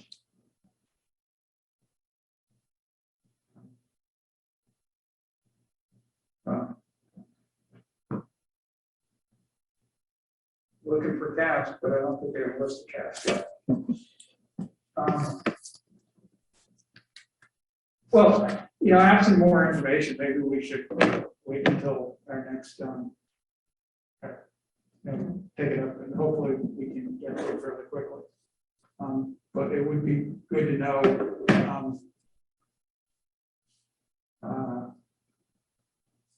you know, is there any representation in West Newbury? I mean, to me, that makes a difference. And so, But if you're like a profit-making organization, that makes a difference too. yeah, well, they say they're trying to get nonprofit Yeah, status. but that doesn't mean anything. Well, you know, for whatever it's worth, I know it's safe for government too, they're trying, you know, there's been talk about trying to get, I know of another organization that's trying to get nonprofit designation, and it isn't necessarily easy dealing with the IRS to get that. I think maybe it would be good for us to have, what is the baseline cost of that, you know, a group use our facilities, yeah. and then, you know, that could be the minimum. Right, right. Yeah, That's what I think, yeah. But there's a big difference between $180 it's and $25. No. There is, yeah. Yeah, a while back, the board had discussed this, and I did put together a spreadsheet. And then I sent it, but it didn't really go anywhere, because it's like a fee estimating thing of like just to get different staff to estimate how much time on typical rentals and what their hourly rate is, and just that's how you would start with setting a fee for like an application for a planning board permit. Yeah. But I remember saying that out. I feel like that must have been quite a while ago, and it just didn't really gain traction. So I think we'd also have to look at utilities and. yeah, especially with the town hall. Yeah, but with the annex, it's not really an issue, but for the town hall. Okay, well, yeah, we will look at this a little more and pencil it in for 2 weeks from tonight. Okay. And my guess is, you know, the requester would probably be very happy to participate, so we can arrange for that as well. All right. Okay, so item A is request for a waiver of 15-day waiting period for the town manager appointment of Christine Marshall as council on aging director. And I think it's, unless you have something else you want to say, I would just move that we Do that. Yeah, approve a waiver for 15 days of the 15-day waiting period for town manager appointment of Christine Marshall as council on aging director. Second. All in favor? Or discussion? Yeah, I just had a question. What is the origin of that 15? It's actually in the statute. It's in the Town Manager Act that it says basically any appointment or separation of service doesn't become effective until 15 days after the town manager provides written notice to the select board, unless that period is waived. So the way it's. So the idea is to catch a meeting, if the meetings are every other week. Yeah, it's presumably,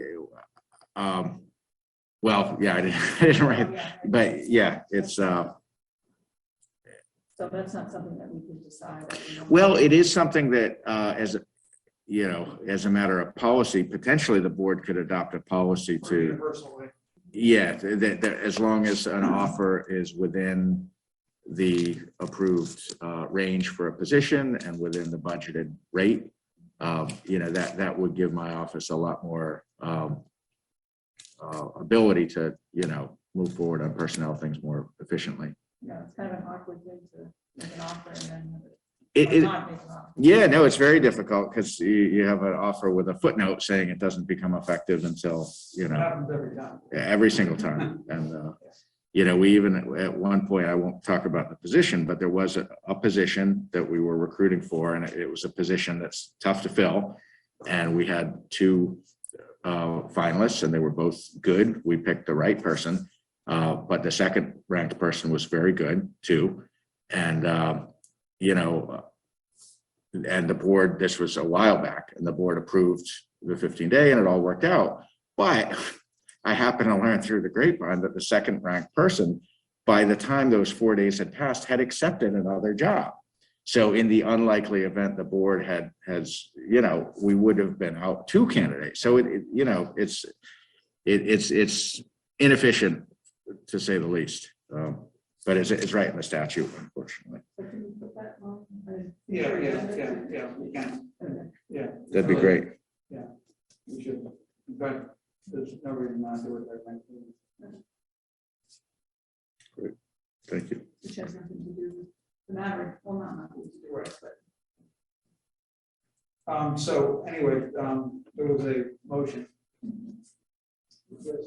Okay, all set. Aye. Thank you very much. So when will that become effective? That would become effective. I present the offer letter to her tomorrow, and as long as it's agreeable, that would become effective immediately. She's doing a heck of a job down there, that's for sure. Hey, Brad. Hi. Hey, Brad. Good timing.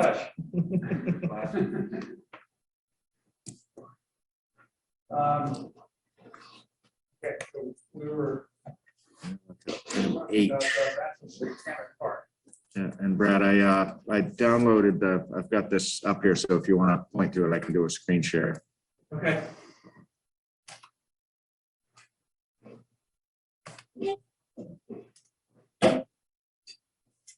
Is the presentation in there too? Yes.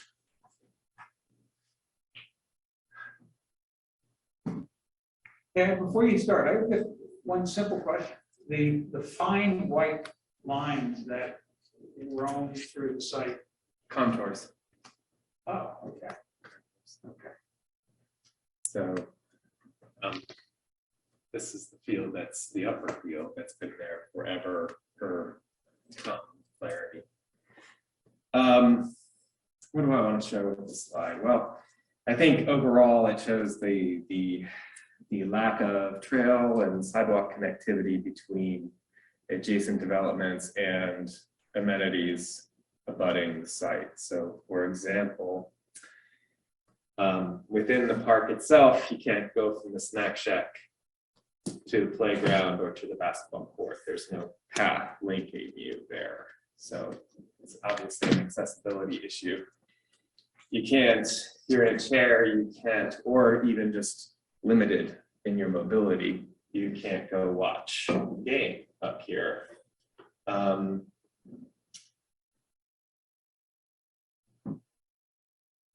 From here, you can't walk out from the 1910 building and access the site. You got to walk across the lawn. The other point of lack of connectivity, you can kind of see this band, this blue band that comes through, and there's a trail that connects around to here, and the trails that were built as part of Drake's Landing with a lack of connectivity. And then at Boynton Court, is that the name? Boynton Court, there's an existing trail that connects, and a bridge that was probably built when the houses went in, but that bridge is now roped off and can't be utilized, I guess, because it's dilapidated. So Brad, I just want to be attentive to the mic. Stephanie, can you hear Brad? Okay, good. It's probably picking you up here. Just want to make sure. Thanks. Next slide. One of the things that came up during the CPC committee meeting was, is this project even aligned with the open space plan? Is it even aligned with CPC? And just trying to show that yes, in fact, this is aligned with an open space and recreation plan goal. I underlined those areas. I think that the alignment with existing town plans is pretty obvious. Next slide. So the white lines with the dots on top, those are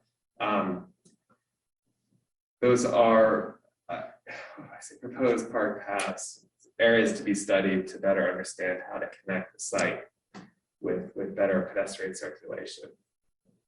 The black lines with dotted, the white dot, these are existing paths that need to be studied. Perhaps they could be brought up to the same standard that we have at Drake's Landing right now.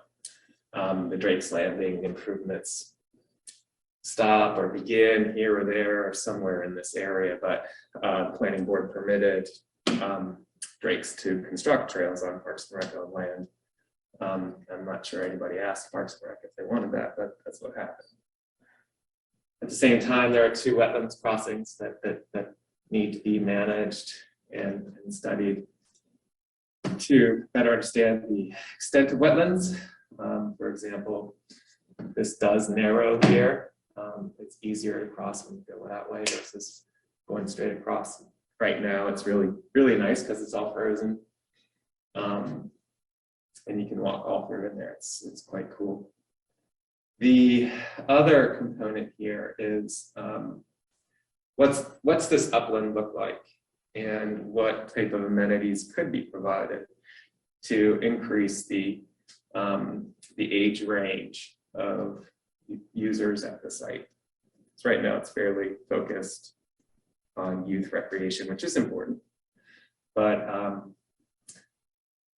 the town's demographics, we're aging, our school age population is declining. So what could we do? We would try to work with residents to evaluate what needs people think are appropriate for this site. It could be a pickleball court, it could be, I knew that was coming. dog park, it could be a fenced-in dog park. It could be any number of things. It could be nothing. It could just be paths. But without understanding where the resource areas are and how the upland is and what type of contours we have, we don't know. We don't know what we can do there. Next slide. Any questions before? Can you orient me, Brad? I'm lost here. We're right here. Okay. Car post is right here. Oh, okay. So the line there is Main Street. Okay. And then this is Mullet. Okay. And then daily drivers. And maybe just point out Bachelor, just so he kind of sees. Actually. Boynton Court's right here. Okay. At some point, this was carved out of the Parks and Rec land. I don't think that this would have been. At least that's my speculation. Next slide, please. So at the same time, the state of Bachelor has declined dramatically. There's no irrigation to the turf field, to the natural turf fields. You can see the challenges that we have here. You can see the striping, the lack of growth at this field is not tied to any overuse or anything like that. It's just that we have had quite a, not last year, but within the last 5 years, we've had a few seasons of significant drought, which has impacted the field, and it's pretty wet. and there's no water source to water the turf. There's no maintenance plan that the town prepares. Similar to pipe stave, the town engages a firm called Osborne Organics. They put together a maintenance plan for the turf there when the town self-performs. Nothing like that happens here. So the lawn has suffered. So we need to understand what needs to happen to bring that up back into life and viable. We need to understand what an irrigation system would look like here. We need to understand where would a well be. We wouldn't advance a well, but we would talk to drillers. And that would all feed into one of the deliverables that our consultants would develop. The spine, the pedestrian circulation spine of the site really is something like this, right? It brings you here, it ties all this together, and it's totally lacking. Shade is a big issue here. We do have shade for these dugouts. We don't have shade for the for the others. Spectator seating, apparently it's against code for the bleachers to be behind the backstop. Needs to be moved. There's no accessible routes to those. There's no pads for people to sit on. If you're in a chair, you have limited mobility. What else? Green infrastructure. So one of the things that came up when we were talking about this is could be a harness, gray water, put it through an oil separator. What would that look like so that we're not tapping groundwater to water these fields? I don't think that that's an appropriate solution for irrigation, but but it could provide water source to work the clay. Right now, our infields, I don't know if you know anything about infield design mix, but if you have a water source and if you work your infields every day, it's pretty unlikely that weeds are going to grow in there, but you need water to work that. And what we've done, at least what I'm told, is we have more silt in our infields. But what we would do is better understand what that infield mix looks like. We would work with the stakeholders to understand what that infield clay mix would look like, whether it's heavy on the clay or light on the clay or somewhere in between. I think I covered everything on this one. And so this is all leading up to probably what I would advocate for is a land and water conservation fund proposal. So the state is having troubles getting out land and water conservation fund. They have more money than they can spend. It would reimburse 50% of total project costs up to $750,000. That means the town would have to do a 1-to-1 match. So can you explain? I don't understand the range. It says 750,000 to 50,000 for what range? Yeah. I don't. Your maximum ask is $750,000. Yeah. Your minimum ask is 50,000. What this does is it gets us, what this proposal does is it gets us to a point where we can write a proposal. We get points for public meetings. We get points for professional prepared cost estimates, and we will be at around a 25% design stage with black and white drawings.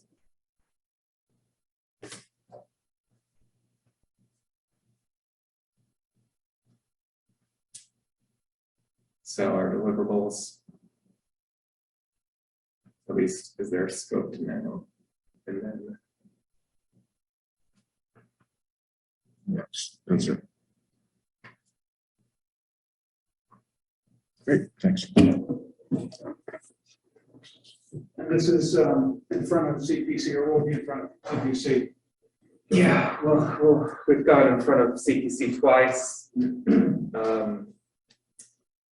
At our last meeting, there was, at our last Parks and Rec meeting, there was a lot of, I would say, expression of concern about the state of the fields. And, you know, this idea of irrigation, it goes way back. And just forwarded me an email, long email from Mike.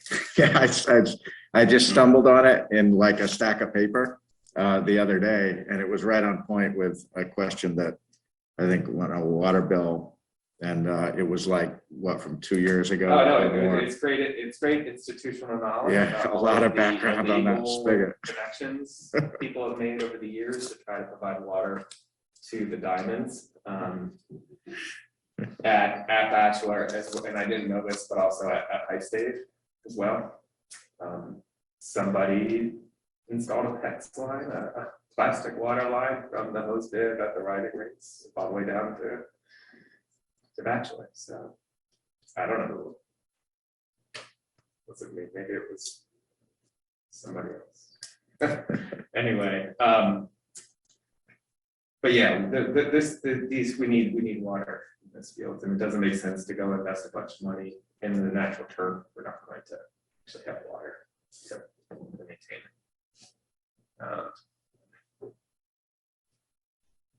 So does that change your proposed scope, the recent conversation with Park and Rec, or is it you just saying down the road that needs to be focused?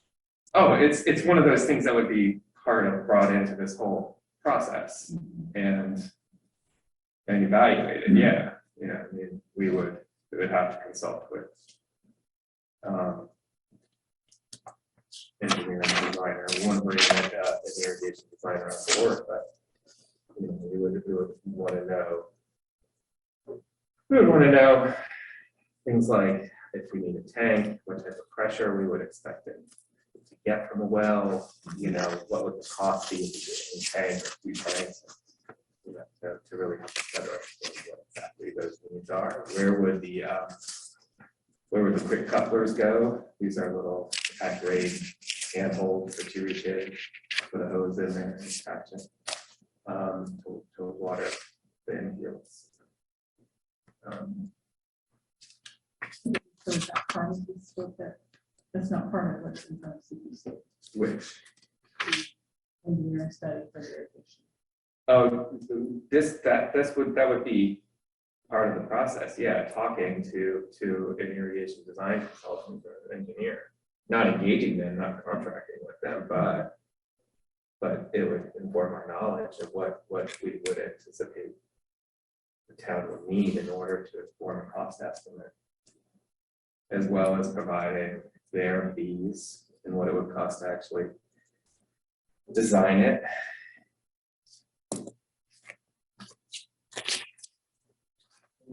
This will be considered sacrilege, but what's the, with the non-necessity of water and maintenance and fertilizer and everything else, what's the cost breakdown of turf field, artificial turf? That's a good question. Well, first of all, you can't use CPC money for an artificial turf field. Oh, okay. It's legislated. And second of all, DCS, Division of Conservation Services at EEA, will only give you enough money for, if you say you're going to go in and do an artificial turf field, they will only give you the amount of money that it would cost to do a natural turf field. That's the position EEA has on artificial turf.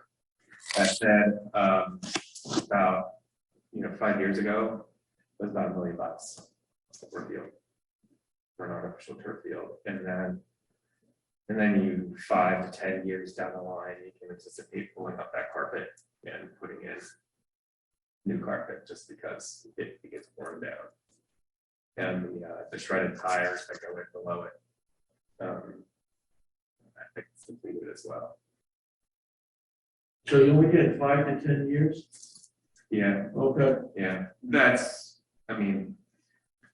what, that's what they say. I think that there are other municipalities or towns that probably extended a little bit longer. That said, I know Kentucky Youth Lacrosse, their select travel team was going to Lynn, and they were getting charged a really great rate. And then they said, hey, for some reason you've been slipping through our cracks, but out of town users need to pay $33 per kid to use our artificial turf field. So there could be a financial gain for the town. People pay a big premium to train on artificial turf fields, but and I think people would really welcome it, but I don't see it this site. No, I just for Yeah, and then the other thing too is if you invest, let's say 1.5 million in that, you really want to add lights to it, because in the fall when the sun is setting at 5:15, you're really missing 5 hours of practice time once the sun goes down. So you really want to maximize that play time, particularly in the fall when the high school user groups take that first practice slot from 3 to 5.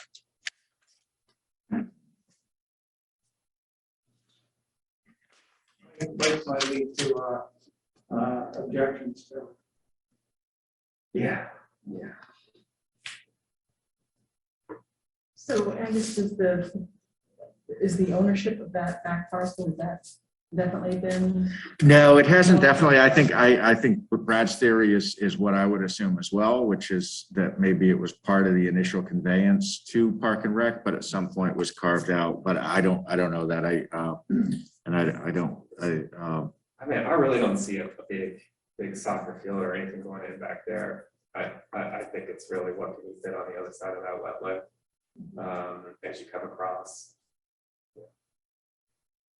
The slopes, the septic system provides a constraint, but you never know unless you start looking at it to better understand what you have back there. Can't put pickleball up in something. I don't know. Maybe you could.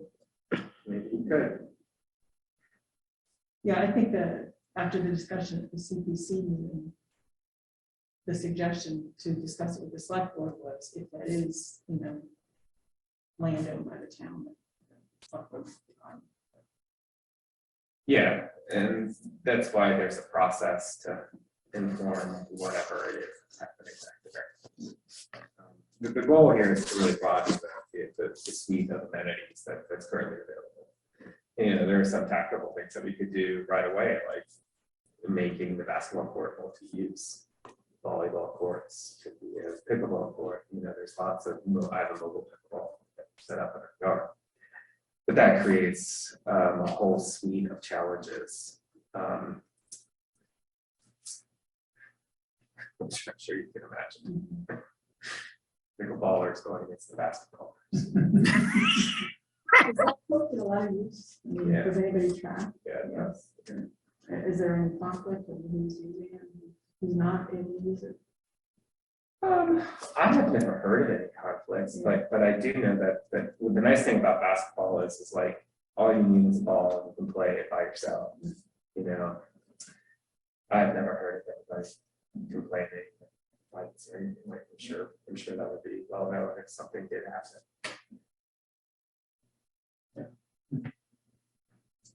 The nice thing about this is it is close. It is proximate to the center of town. There is a pickleball court down at behind the middle school.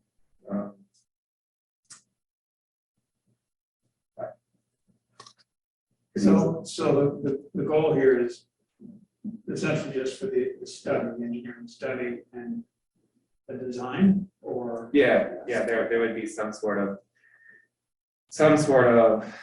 you start off with your survey, your wetland delineation, and then you start, we know what we need to look at in terms of circulation, pedestrian circulation throughout the site.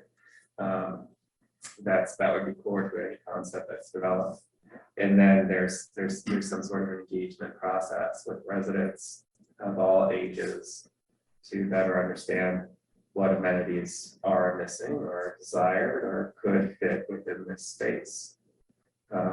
It could just be as simple as a dog park that's fenced in on the other side of that crossing. But you can't even go from the parking lot or the playground to that crossing. There are no paths that even direct you in that section of the property. Yeah, no, I've noticed that before when bandstand, I wanted to go to the other side. There's no way there from there. Right. So, there is a bit of creep outside of the Parks and Rec parcel to connect to the backside of the 1910 building. Perhaps Angus and Leah and Jim could go for a walk out and around. You could talk shop or out the family, going from Drake's down to the sidewalk and then back to their offices. What planet do you live on? I'm just. He said perhaps. I was gonna say, you have that kind of time? It's a nice vision. I like the vision. We strive for proper work-life balance.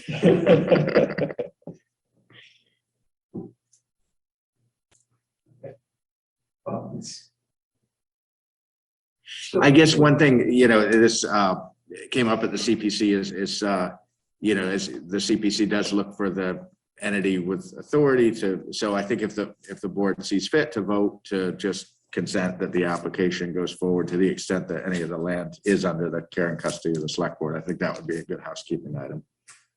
Okay, I make that, somebody should make that motion. I'll make that motion. If nobody else does. Okay, I made that motion. So consent to inclusion of land under the care and custody of the board Correct, yeah, yeah. within the That would CPC be proposal. like- Yep. Rather than parroting you. A second? Yeah. Okay. Anybody have any other questions or discussion? I think the whole idea is a good idea. I'm just concerned that we're biting off more than we can chew, because we're doing the same thing at Mill Pond. We're really doing a big project there, which we don't know.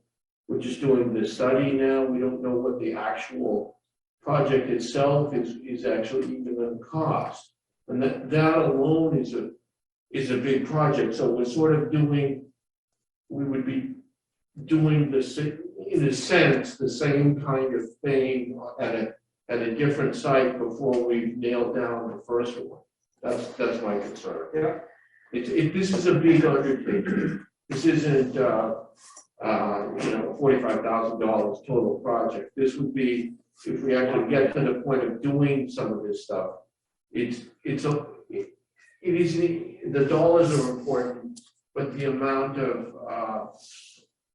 human input is important too. I just don't see how we can, and we're studying the intersection at Pipe State too. So there's three kind of similar kind of projects going on at the same time. And it's kind of the same people involved. I don't know if we can pull it off. Yeah, no, that's a legitimate concern, Archie. I mean, I guess in general terms, maybe, there's circulation at Pipe State, there's the intersection at Pipe State, there's, although it's not the same project, there is Whetstone, there is, something down at Mill Pond, which are all great projects, but do we have bandwidth to, how much do we have bandwidth to do in what time frame?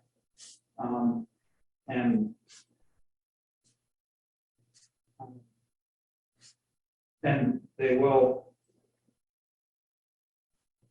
demand the time of the same group of people each time. One of those people being you, Brad.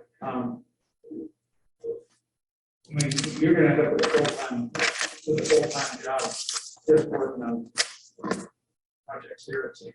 Full-time unpaid job, just to be clear. He's not offering you a job. I would offer up that, we're trying to collect data from the youth recreation programs and over the past 3 years, this is partial data, but there's been over 18,000 volunteer hours associated with youth recreation. And the asset that we're talking about here is really focused on youth recreation. When you assign a monetary value to and this is just 3 of the leagues, that's over $130,000 worth of volunteer time.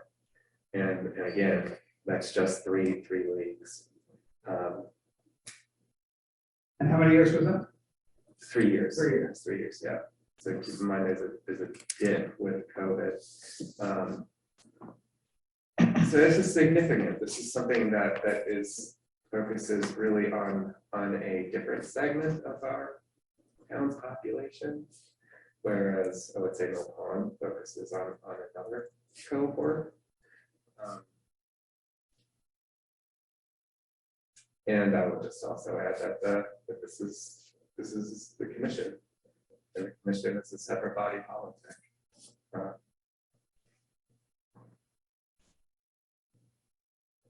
It's a different body politic, but it sometimes requires input from other town resources. Yeah, to make the planning process work, it requires everybody to work together and collaborate. But I think the need here at Bachelor is really high. I think Mill Pond is a lovely spot. It definitely needs some attention. I think the Mill Pond also needs a lot of attention. And maybe the select board will engage the commission on what's in the works for Pike State too, and all of that realignment that may or may not happen.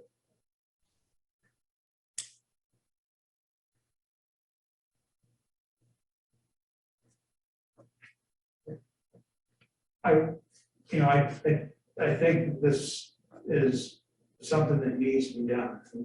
But Archie, I hear what you're saying, and it's a question of how many things can we have going on at the same time? We have a lot going on right now. But then going on. Similar kinds of. Right, yeah. Yeah. Because the town's neglected these assets. Right, absolutely, yeah. Now go walk around Mill Pond and there's, you can't, the amount of wetland crossings that you have to encounter when you walk in those trails is great. We haven't started that, but we will, for sure. Yeah. And this is what makes West Newbury. The rural character is defined by our Little League facilities. What else? What's more rural character than Little League baseball? And the other thing to keep in mind too is it's the front door for, people from other towns come and see this. Hundreds, thousands of people come here, and we need to take pride in our facilities. Make sure everybody else knows that we feel that way.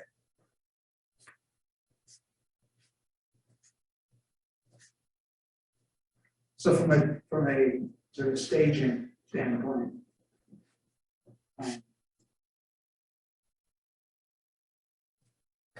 what if this is a project that was deferred for a year? I think that you would have a lot of upset parents who really devote a lot of time and energy to making these items work. The reason why we're taking such a broad approach is to develop a broad base of support rather than a narrow base of support. I think leading with we're going to do irrigation and a well is going to be poorly received. But if we're talking about sidewalk circulation and accessibility and shade,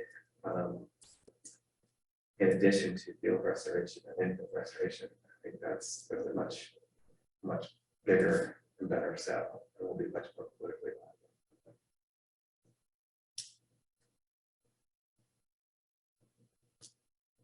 So in the near term, if what is done is a study with a design component and being a design component, what town resource does that lean on? I mean, this is something that the commission would be advancing. And so we would rely on probably have like myself and Jack. Given Jack's connection with my background in preparing scopes. Scope of works is pretty solid. And chasing down quotes as well from contractors. Fairly extensive network. Make sure the town's getting the best for its dollar. So if town money of any kind is being spent, what from a procurement standpoint to get engineering services? Angus, I don't know if you have any thoughts on that? What, you know, so to hire the design firm, what, is that something that Wayne is gonna have to work with? Do you, I'm not, I can never remember what the bid thresholds are. I know there's exemptions from Yeah. 30B. It's always good practice to solicit quotes, and you need a, you know, a good scope to do that. Typically, what we did for Mount Pond is just prepare the scope of work and shop it around to several design firms to see who can do what and who can do it when. But it's exempt from any procurement unless the funding source requires us to follow a procurement process. Yeah. It's exempt from same way that like attorneys are exempt, same way that the garbage services are exempt from procurement too. Yeah, but as Agnes noted, you need to follow best business practices is good. So usually, if you really want to run a procurement process for big projects, what you would do is do an RFQ, and the fee proposal will be separate because you're basing your evaluation on the consultant on their qualifications and experiences doing similar type of work. This is a pretty small project. How for the little town was new. True, that's true. But the scope of work would then be appended to the standard town contract that Wayne and Angus created. Wayne did. I take no ownership. Wayne made that happen. I'm sure Angus reviewed it. Not as close. Never mind. But yeah, that's just an attachment. It's a delay or whatever, and then there's a fee schedule associated usually with each deliverable, and then a time frame in which this has been committed. And for Mill Pond, you know, I got the ball rolling while I was on the open space, and then, you know, kind of took a step back because the process needs to kind of do its own thing, and the designer needs to have the liberty to do what they think is good, and you know, we'll see what energy comes from that. I know that they had a really good meeting with the Mill Pond committee. I know that they had a short meeting with the open space committee because, you know, they're advancing buy all the land in town. But, you know, nobody asked open space to hold on. They told Vanessa to stop doing deals. I am. It was a good meeting with open space. I was disappointed that they didn't give it more time on the agenda because the scope was clear that it should have been an hour, but I thought they made really good use of the time they did have. It seemed to be a very positive meeting. Yeah, and it sounds like the Mill Pond committee took it in a direction. It was terrific. It was a really, I think the vendor's doing an excellent job.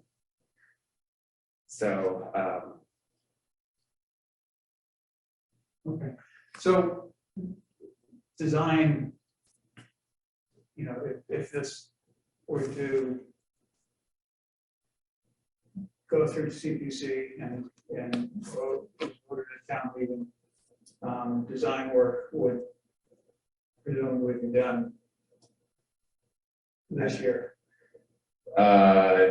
this calendar year, I'd say that's probably aggressive. I say it would take. So it would be done this fiscal year. It'd be. No, not this fiscal year. Well, I'm sorry, not that, I'm thinking. FY23. I'm already thinking. Yeah, It's the yeah, fiscal yeah. year that we're gonna be talking about at town meeting. Yeah. It would be accomplished during June 30th, 2023 is when we would try to get all the stuff. Yeah, okay. Meaning that you would have a design that you would be hoping to fund at 2023 annual town meeting? I think, I don't really, Yeah. you know, I don't really know what the mix of, without, you know, I think that the next step is really to better understand what the next part, or sorry, the next like land and water conservation fund round is. and then working with whoever. I think you need a town vote to show you have the money in hand when you submit the grant, so. And there's always some sort of value engineering that has to happen, you can't do everything. But this really sets the direction for the core park asset. So you've done a lot of, you've done a lot of work, I know, with, so what, groundworks? Yeah. Yeah, groundworks. So project. That's where you- Yeah, I know, I live in. Yeah, Project yeah. This is the $1 million project? No, No? no, this is a project. I don't, it's really hard to consider. There are some paths that I showed up there that probably won't work, you know, probably won't fit given the resource constraints and but, you know, I don't know. I think there's also a bit of fundraising that needs to happen as well. Because it can't just be CPC and a state grant. I think that there's other resources, foundations that we can tap. Mosley Foundation being one potential funder that we could tap. But there needs to be additional fundraising that happens. It's not gonna fly, just a CPC. And we don't really raise enough in user fees to generate much of a match. Yeah, it's not really happening.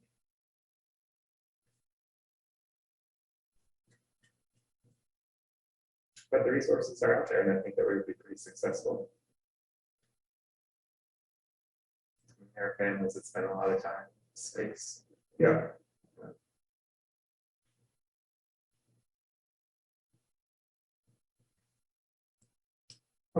There's a motion and a second. Does anybody else have any other? Okay. Aye. Opposed?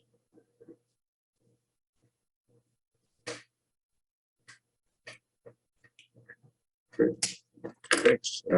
Brad, don't go anywhere. We've got you for one more item. So this is really just kind of an informational update. I think we've made some headway on this one, but there was some, I know Park and Rec is looking to make the fields behind Page School available for a third party, which could generate some fee income for the summer. And so I've been talking to Brad about that. And obviously the Page School being part of the Page School lease is really not the town's to make available. So I spoke to the principal over there, and I gathered that you and she had a conversation earlier today. So that's part of what we wanted to talk about, is just to update you on that. And then the other part, just bigger picture, I know you probably wasn't totally clear what I put in the packet, but I just wanted to make sure you guys were aware of the direction I think we're trying to go with the commission and my office, but it affects your policy too, which is, I think you know that the policy on rental of town facilities has been used for the rental of fields, but isn't really well designed for that purpose. And it's what we have. And so I think, I think the shared objectives that we have with the commission is that they adopt their own fee schedule that kind of carves out some of the recreational fields, certainly those that are under their oversight, which would be, Bachelor Street, Camet, and Pipestave, but potentially also something like Page, although that's school. But so I know that's the direction the commission's going, is to create a more robust fee schedule and policy. And if we did that, what I would envision, I know Brad and I have been talking about for a while now, is potentially carving those field uses out of here, because this is, it's just been kind of a clumsy mechanism to do that. So I don't know, if you're any further along than, basically Brad's pulled a lot of samples. I think there's some good samples out there. But I think before we go too far with that, we want to make sure there's alignment with this board of basically the idea of kind of getting something designed for the field use instead of something designed for really facility use. So maybe start on the Page School, just because I know I talked to the principal today, and she said, she just said you'd had a good conversation, and that because it was after 4 p.m. that it wasn't going to need to go through their formal process, but she didn't go into a lot of detail. Yeah, Emily reached out to the Justin. That's Emily Pateri, the principal. As well as the facilities manager, and they saw no reason for Parks and Rec to change the current format of how the fields have been reserved. We did reach out to Dan Thornton to see if the high school was going to use those diamonds. They're kind of in a pinch until their diamonds are prepared or ready for play. I think that's like 2023 is when they'll be ready, but they don't anticipate using it for softball, so they don't have any needs. Those fields have historically been used by Kentucky Youth Lacrosse and West Newbury Flags, and West Newbury softball has merged with Merrimack because we just don't have the numbers to field a softball team of the towns. When this issue came up, I flagged it to the outside group. The outside group is called Show New England, and they're out of Salem. And you know, people really invest in baseball. Jim, you can see it in Lawrence a lot. But it's what's called AAU, and they were looking for access either on a Saturday and or a Sunday morning, in addition to like a weeknight. The commission is at a very early stage in its fee development policy. We reviewed 5, I would say, key points from a philosophical perspective of what we should be charging and how we should be charging and to whom we should be charging what. And, you know, we compared ourselves to Groveland and Merrimack, which doesn't charge any field use fees to anyone but outside groups. And even then, it's kind of a, you know, a small token fee. To the question of if it's a nonprofit outside group, do they get charged in-town rates, a certain share of the team that's from the town? If it's a for-profit entity, do they get charged more? So these are the questions that we're asking. Right now, we just charge a straight $5 an hour rate, which is pretty similar to how the report does it. Other communities. It's not per person, that's $5 for the entire bill. Yeah, per hour, right, right. And so you talk to some of the league directors and they're like, yeah, you know, I'm skimping, you know, just doing half an hour here versus I kind of bleed over into the whole hour. The other way to do it is you charge per kid, $5 per kid.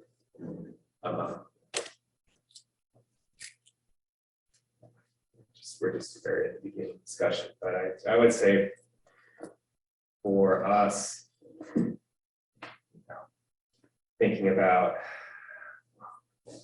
a for-profit venture, leasing our fields, it's something to think about, and what that fee schedule is, and you know, understanding how other communities do it. Amesbury does it something like I think it's $125 for 0 to 4 hours, and then Salisbury I think charges something like $25 per kid. But after the Page School, $25 per kid per event. No, Per season. per season. Okay. This is off the top of my head. I might be wrong. But once the Page School thing came up, we started thinking about what if we just did it over at Bachelor rather than the Page, because the volunteers who maintain the diamonds, that might stretch them thin, and we also have upfront costs to open Bachelor. So there's a number of factors to come into play here. It could end up a bachelor versus page. That way it focuses a lot of our stewardship efforts on bachelor. We don't need to be expending efforts to maintain the diamonds at the page. Probably makes more sense from a resource allocation perspective.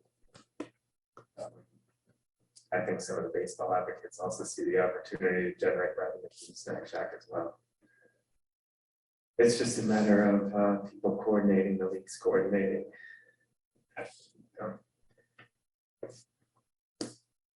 So is there any discussion about if it was a page, would that affect playgrounds and the new playground? It did come into my mind, Wendy, of what that mobilization would look like. I do think that we're pretty far out of that footprint. It would have to be.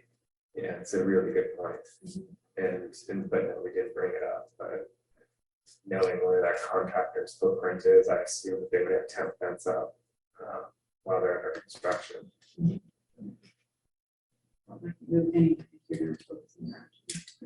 I like the idea of focusing on bachelor rather than trying to keep 5 fields going. We only need to have 3 fields going. This is much more wise use of our volunteer fiscal resources. It's just a matter of making schedules work. I've never done baseball, but my understanding is that the schedule kind of floats a little bit. Like it gets slotted when stars align.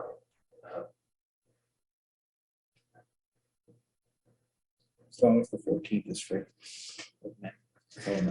Yes, good. Thank you, Jim. Thank you. Sorry, they confirm. That's all I care about. So But I guess I'm not sure if what we're being asked for, if we're being asked for anything, or if it's more just. it's more informational since Brad was here anyway. And, you know, as you know, the page thing kind of came up quickly and seemed like it was quite imminent. And it sounds like it's, you know, a lot of progress has been made. I thought it was a great idea. We rent the school for $1 a year and then we rent the fields too.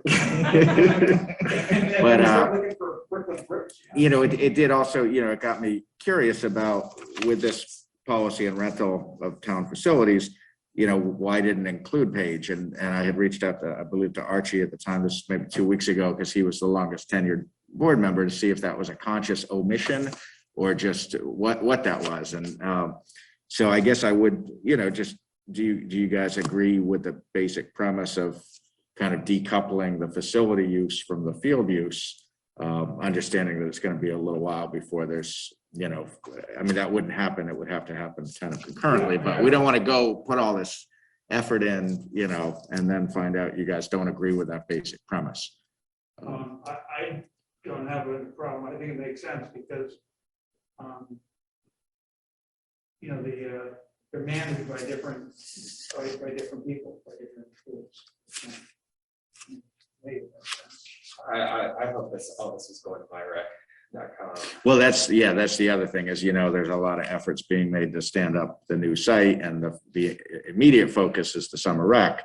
But very soon after that, it's going to be to build out that platform for both the facility use and the field reservation. It's going to be great, but all of these details of fees and those kinds of things are all going to need to be worked out. If there's waivers people need to sign, or what kind of spacing between rentals in terms of time, you know, all of that stuff's going to need to be thought The through. more we can digitize it, the better. Yeah. And I love it if they had to pay like when they reserve using a credit card, so you don't need to worry about Collecting.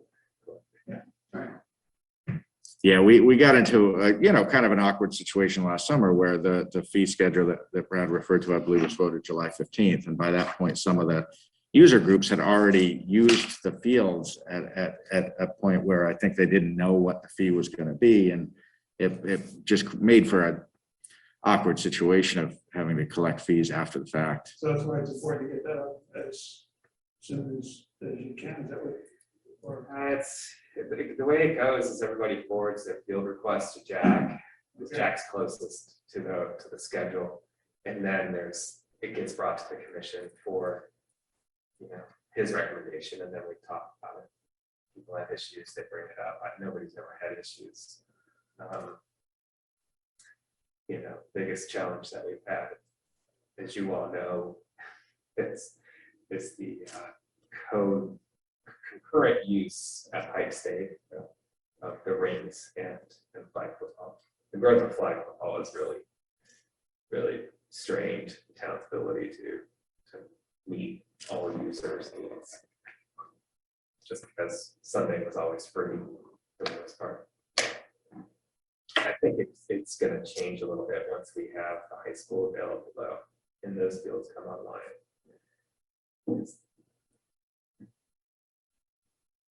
We'll see. Yeah. And then the MyRec, part of the objective there is to make it a lot more automated, because right now, unfortunately, Annie gets kind of caught in the middle on a lot of this stuff where the forms are going to Jack and she's getting contacted with questions on availability or fees, but doesn't really know. And so she's got to make a lot of correspondences, and it's just very inefficient. I mean, extraordinarily inefficient the way it's set up right now. Yeah. How that happens once we get into MyRec or whatever, we'll figure that out. Yeah. I mean, it allows it would allow the commission to be given all the, authorities to approve things. And anyhow, we'll figure it out in the way that's hopefully the least impactful on limited staff time, because during different times of year, it really kind of takes over that office. It's a big time impact. Right. So it sounds like everyone's in agreement with where we're trying to get. That's good. Great. Thanks. Thanks, Brad. Thanks, Brad. Thank you. The next item is just real brief. We had initially penciled in Trent Lloyd, the designer for Mill Pond, to be here tonight, but it became clear not only was the agenda going to be a long one, but also her design process really relies on some dedicated focus. But this board is one of her important targets that she really would like to get in front of you guys to invite your input. And it didn't feel like doing that in the context of a regular meeting was probably the best idea, because she needs an hour, 45 minutes to an hour. And it's a very good process. I think you want to be fully invested in that. So she did give me some availability. And she has a lot of flexibility. I assume you're not looking at something this week, but after March 21st, she's basically wide open. So I wanted to just get your thoughts on, do you want to try to find, like a standalone 1 hour meeting that you just do this, or do you want to try to batch it with something else on the calendar, or how do you want to do it? I think it's too much for the regular meeting. Yeah, it just seems like it'd be crowded. People wouldn't be in the right frame of mind to do it.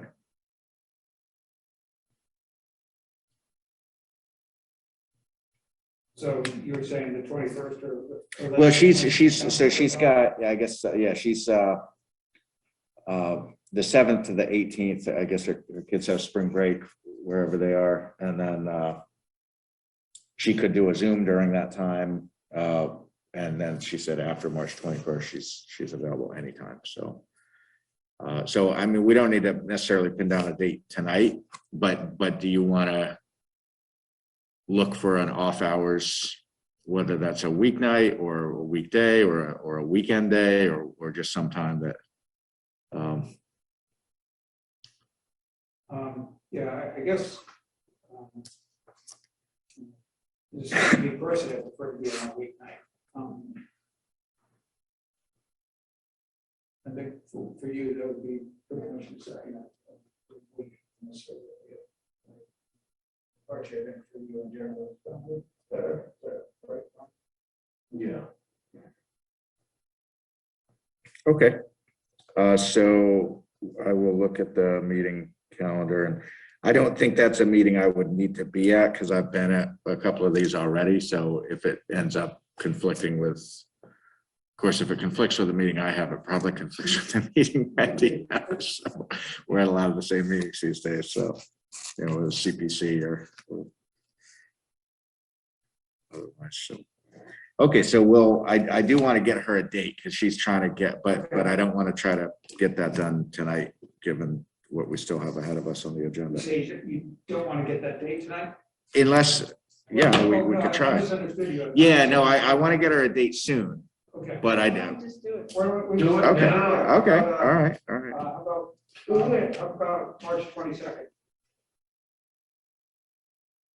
So, I've got finance committee, but that doesn't mean, I mean, that's fine. What time is finance? 6. How about 5 o'clock? Do you said you didn't think you needed to be there. So, yeah. Yeah, I don't need to be there. Angus, we're giving you Yeah. a cut. Yeah. Don't try it, what you way back in. 7?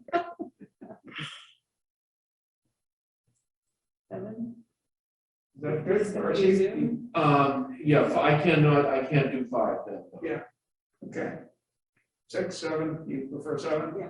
I prefer 7. Okay, good. And will it be Zoom?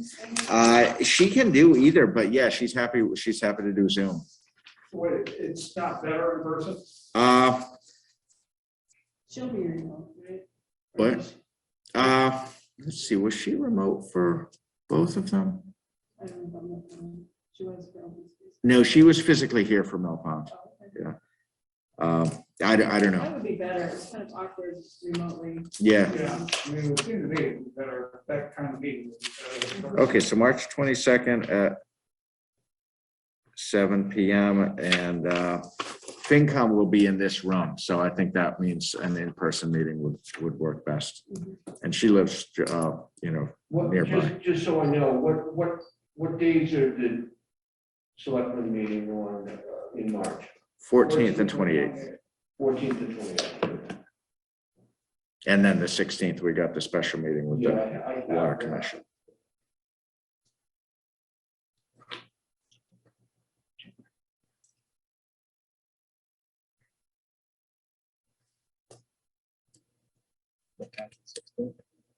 TBD. Is there any flexibility in that? Maybe out of town. Okay. I reached out to Mike midday today. I didn't hear back confirming their availability, so if there's a different date, we could certainly offer that. It's not locked in, but it's in pencil. So if we're gonna change it, we should do it soon. The water department? Yeah.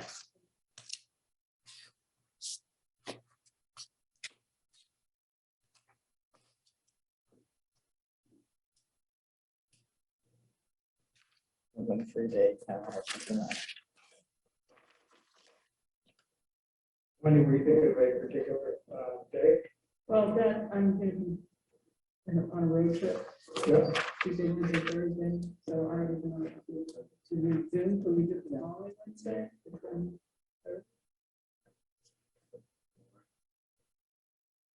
That works just as well for me. I feel like it's really important. Yeah, no, we definitely need to have everybody there. Yeah. You can- That work for you? Mhm. So should we set a time to, just to? Yeah, I think what I told Mike when I thought it was the 16th was that it would be whatever is the kind of lowest common denominator in terms of who, just making sure everyone can go, whether that's 5, 6, 7, depends on what time people can get there.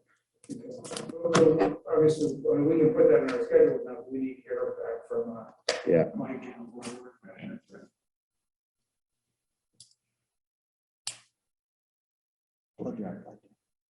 Right. Give them up beforehand. Be nice and chill for the meeting.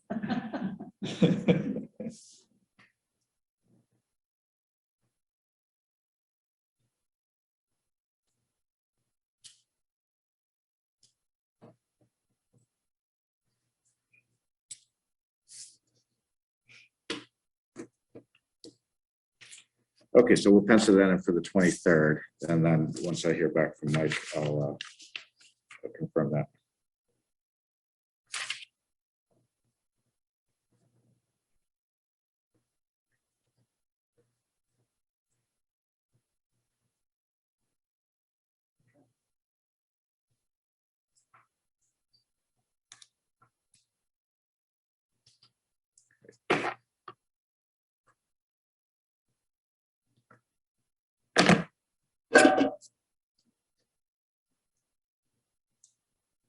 So, all right, so now we get the FY 23 operating budget.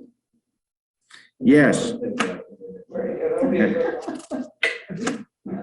Okay, so I did put together slides.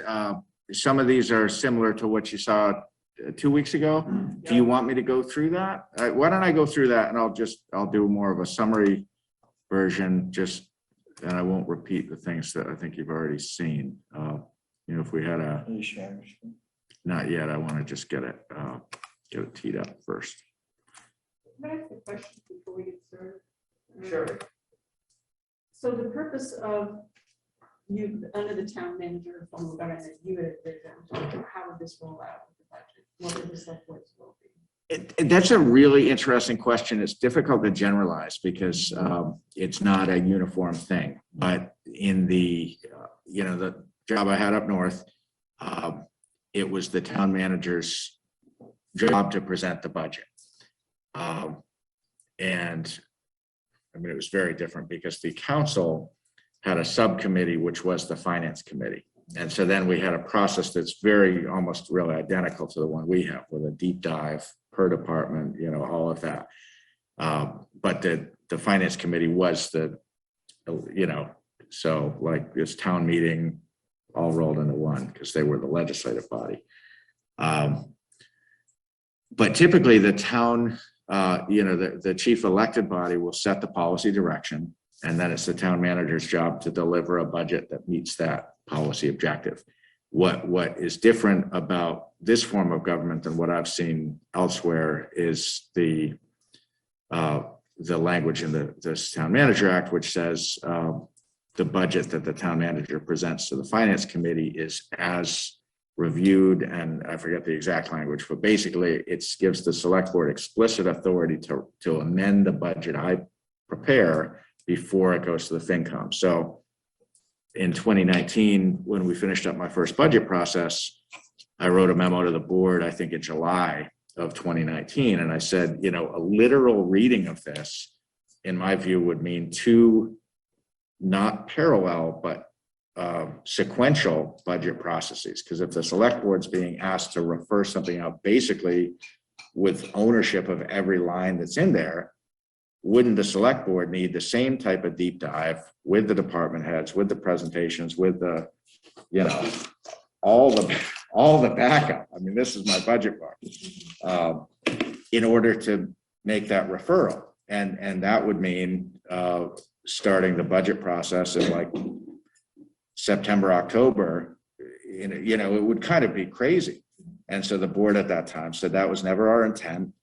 We just want to make sure that you know, that we have, you know, we see it before it goes to the FinCom, and so that, but it was never like trying to reconcile the actual written Town Manager Act with what, you know, how to make it work in practice has not been easy. So what we've done is, you know, what we've tried to do this year is I presented the board. Typically it's then referred out and the finance committee does its deep dive and makes its recommendations.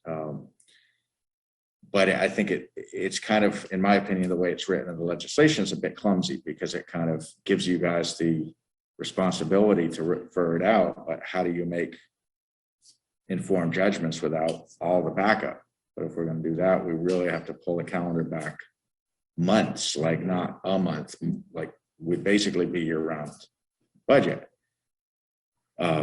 Which, if I had a finance director and I wasn't stretched so thin, would be fine. But with the staffing levels we have, we don't have the luxury to spend 8 or 9 months on the budget process. Well, it seems redundant too, if the FinCom is charged with protecting the financial interests of the town, it seems like the board could rely on them to do the deep dive. Well, I think that's one of the issues in my view of the Town Manager Act is it was adopted, but all the existing bylaws and policies weren't changed to reflect this new form of government. So you still have the, you know, the finance committee role because that bylaw goes back to before that.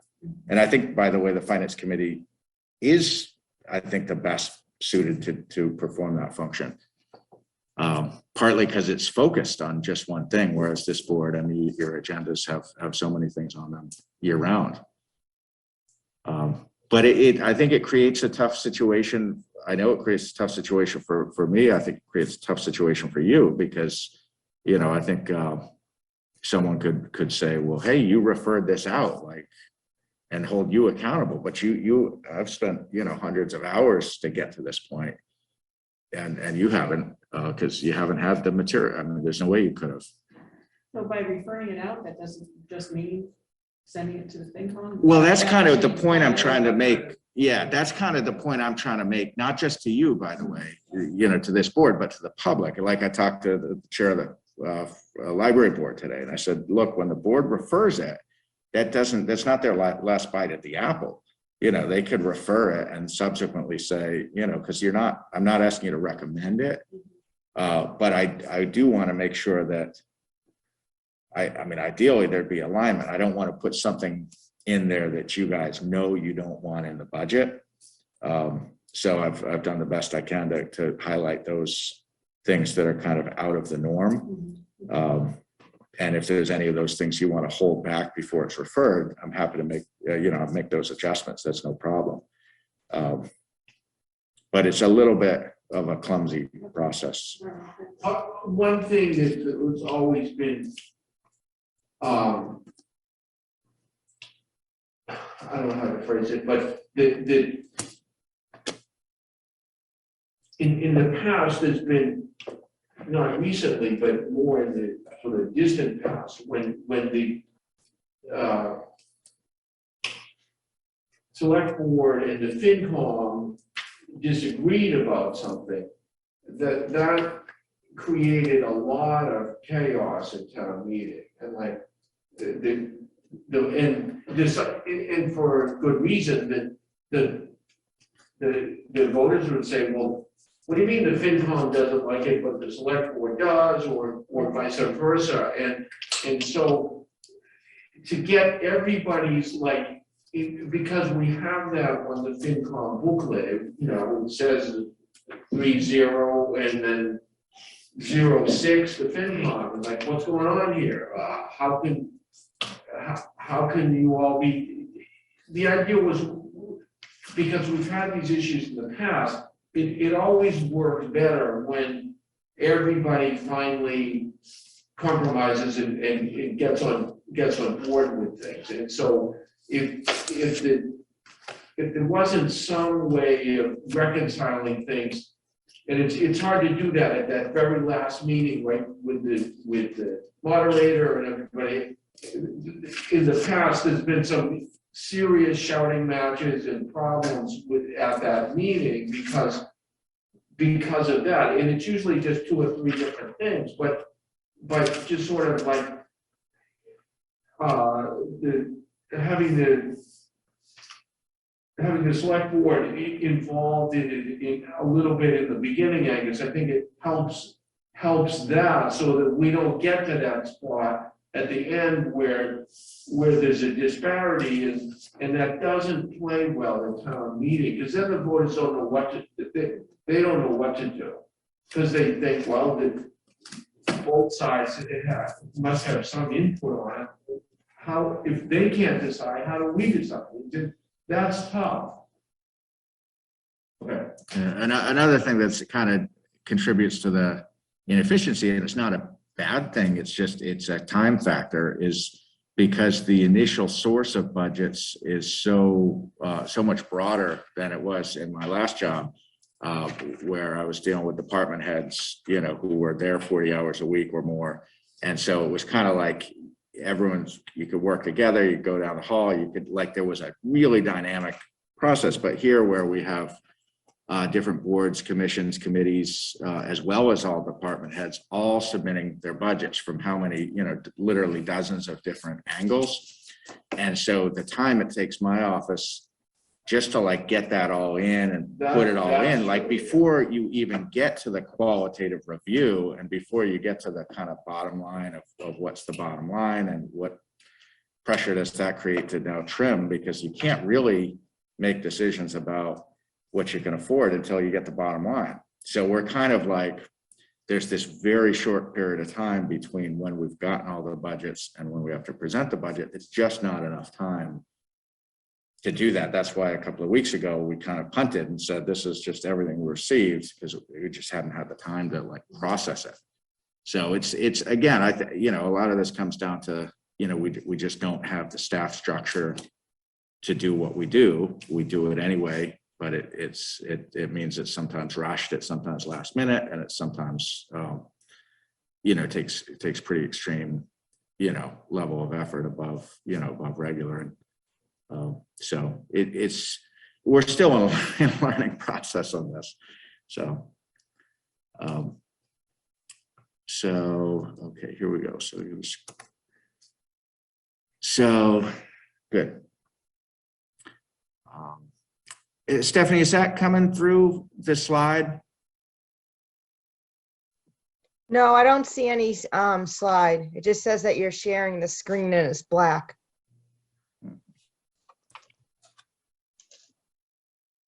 Still no? No. Just so you guys know, so the school committee is gonna vote on the budget tomorrow.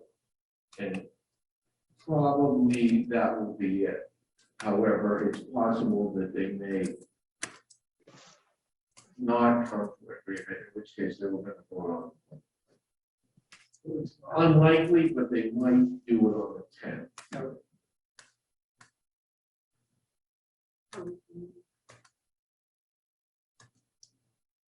I wasn't contentious, though. I think we should be informational.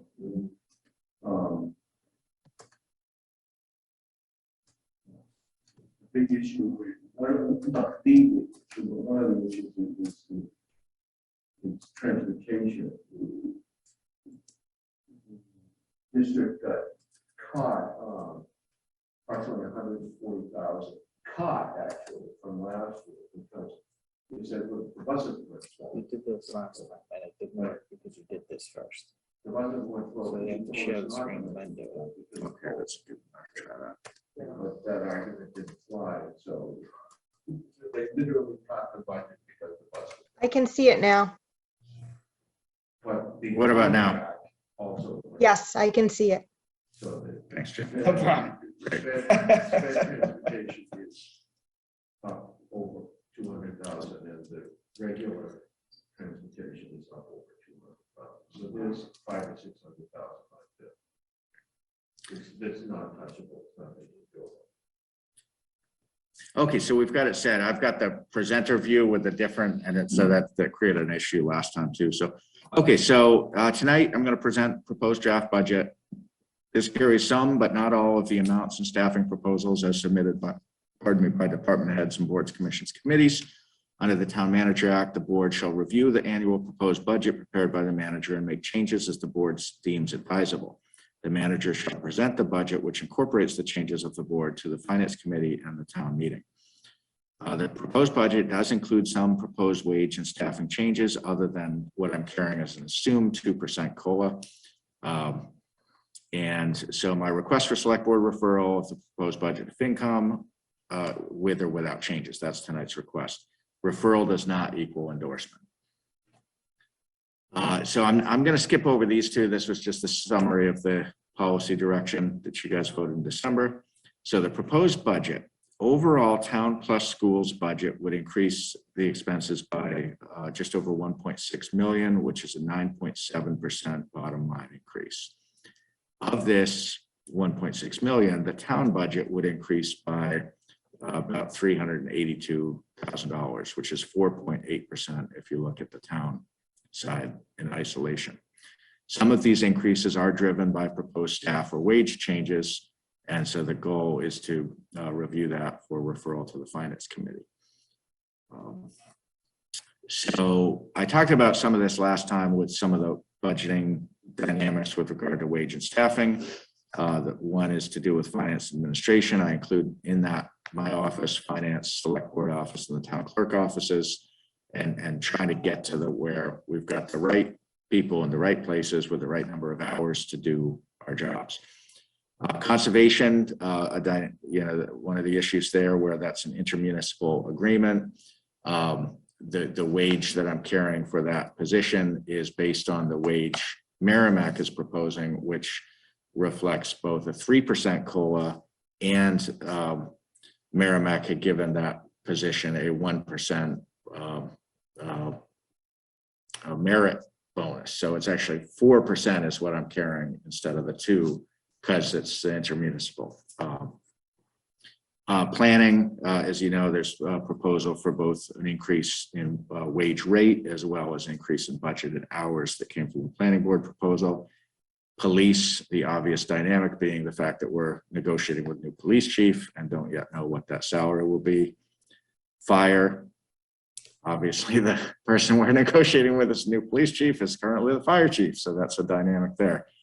DPW and buildings and grounds, there's some proposals outside of COLA there for both the director as well as the buildings and grounds foreman, and also the DPW union contract is currently being bargained.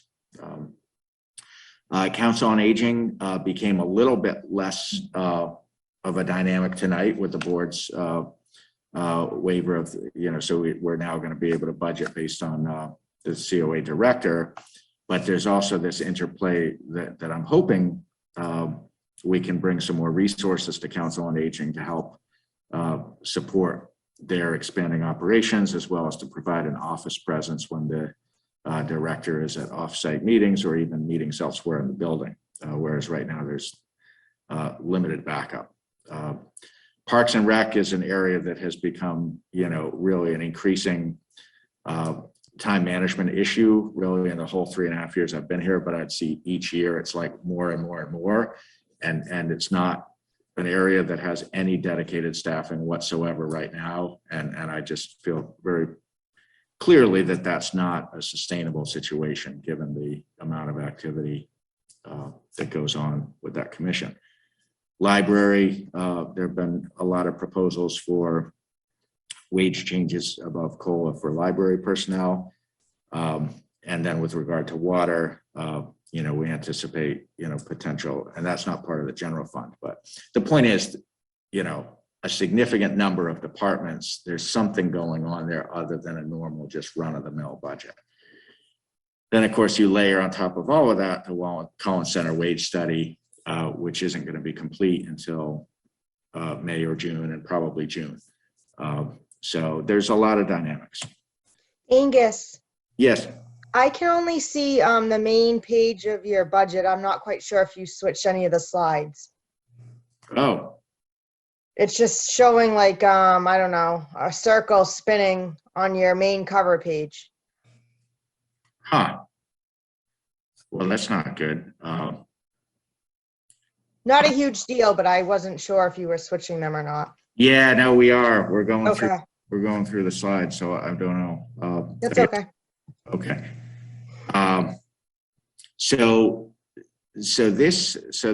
This was the kind of, which I know you can't see, but you got it by email. So this is the summary page.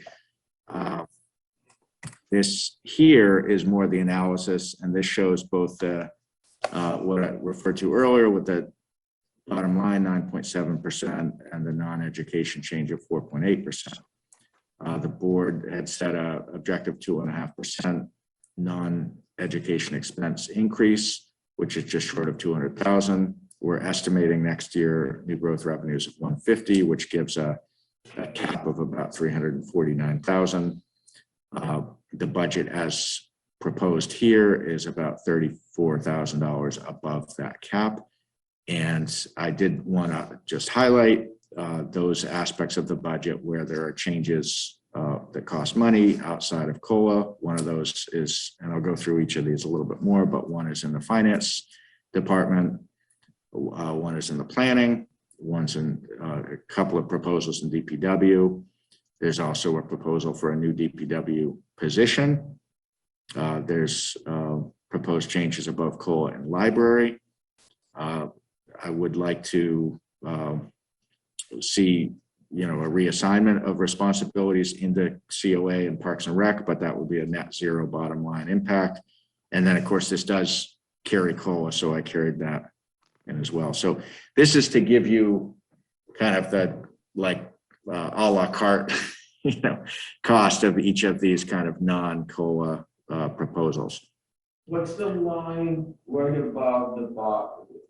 It says over or under proposed non-ed growth limit. What is that? So I'm saying if we didn't do any of these things, if you said take all of that out, that would bring, Do what? take it out of the budget before it goes to FinCom. Oh, I don't know what you're talking about. Oh, so if you said, remove from the budget any proposed staffing changes or any proposed wage changes other than COLA, it would, and actually this does include COLA, so I probably, that probably wasn't smart to include that. So let's just kind of net that out. There's about $130,000 worth of the budget that is not driven by COLA or other things. So that's all the chart. Huh, okay. Oh boy, let me see if I can get, I'll just not use the slide.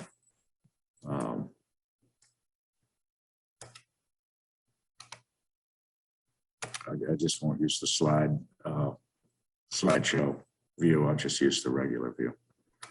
Is that coming through better? Yeah. Yes. Good. All right. So, yeah, so this was to basically, just help to highlight the financial impact of the non-COLA or the wage and staffing proposals outside of COLA. So if all of those were taken out, it would bring the total bottom line impact back to within what you had set initially, the 2.5%. So I don't know why I included COLA. That I don't think that made sense. So if I took out that 35,000, we're talking about 130,000, and so that would result in a portion of non-schools budget not attributed to staffing wage changes of about 240,000, which would be almost 100,000 under the target that you'd set. Does that make sense? Do you follow that? So basically, the budget can be brought down, further if these proposals are taken out, or some of them are. And then, as I said at the last discussion a couple of weeks ago, I haven't built into this the school stabilization transfer because I didn't want to, make it seem like we're trying to say it's a better picture than it is, because it is a significant proposed increase in the expense budget. With that, 9.7% is obviously a big number.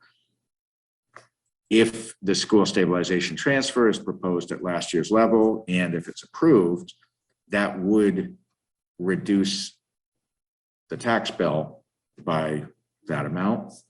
But I didn't build that in because I felt like that gets a little, it just could be a little bit unclear. So, but that would, if that, that school stabilization would offset the impact of that to some extent.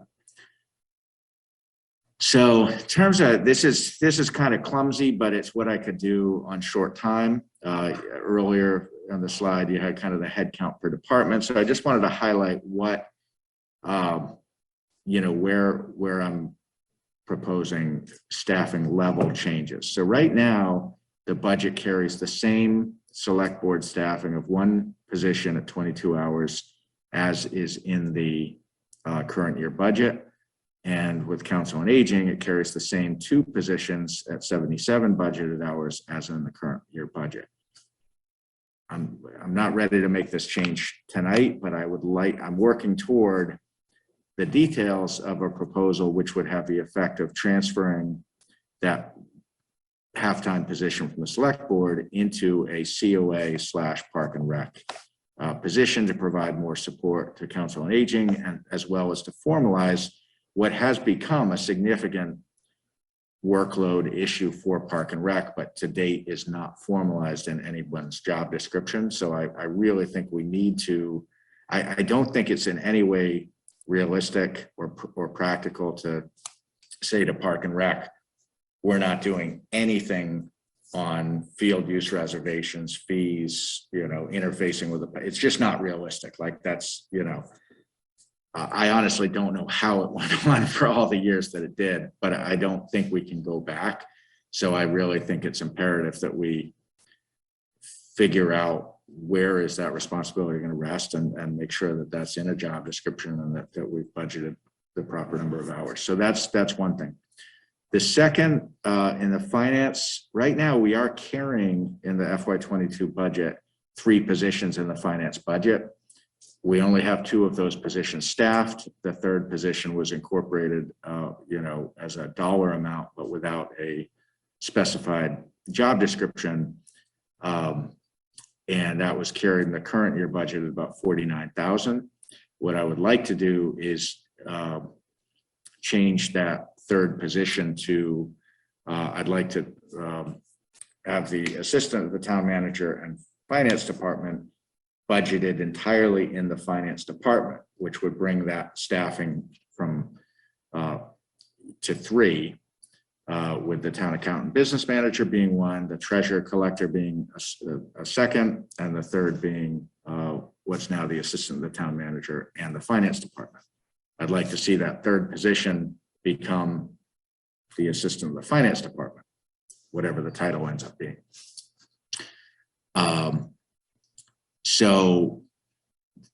And then right now that position is carried in the town manager budget. I would like to create a new assistant to the town manager position, which would basically provide my office dedicated staffing support, which doesn't exist right now. In Public Works, the budget carries a proposal to create a new projects and programs manager, basically to help that department sustain its existing workload as well as to take on new initiatives going forward.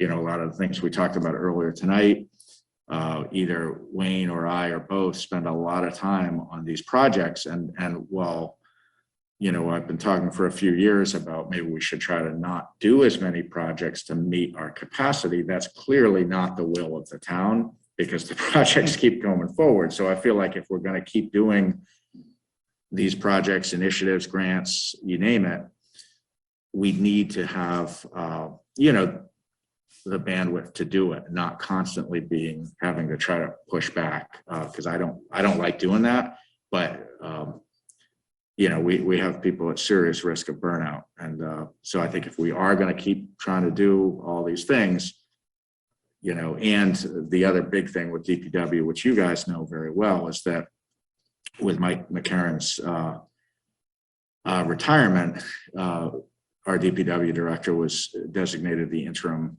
chief procurement officer, which carries with it a lot of responsibility and time. And with a single 15-hour-a-week admin position, it's just not sustainable for that purchasing function to remain in that office without some help. And then finally, in the library, I've circled that even though I haven't proposed a change here, but just to be very clear, the library board did propose a new 10-hour-a-week position. I have not carried that in my budget. I just wanted to be clear about that my budget carries the same headcount for the library, but that is something in the library budget that's carried as a new 10-hour-a-week position.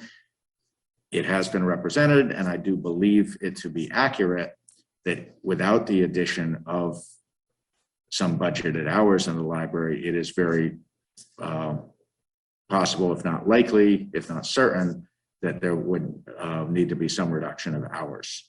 So that's something that's a trade-off people are going to need to understand as we go through the budget process and make a decision based on the level of service that they want to see, as well as the cost.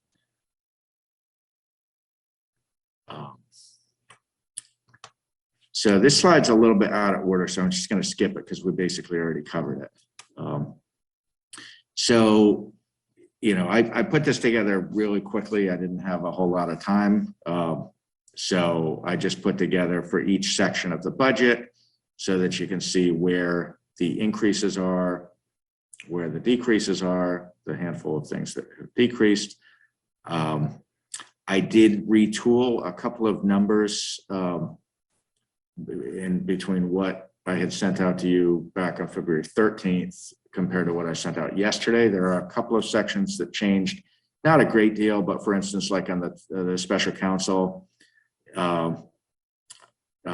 you can see I've carried that as like the department head, meaning my proposal from a couple of weeks ago.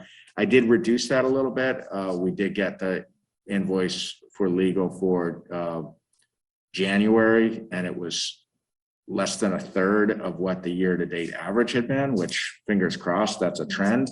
So I did build that in. I did an updated model. I'm still carrying a budget based on 90% of the year-to-date average. And when I say year-to-date, I'm talking about August through January, because August was the first time that we had outside counsel as general counsel. So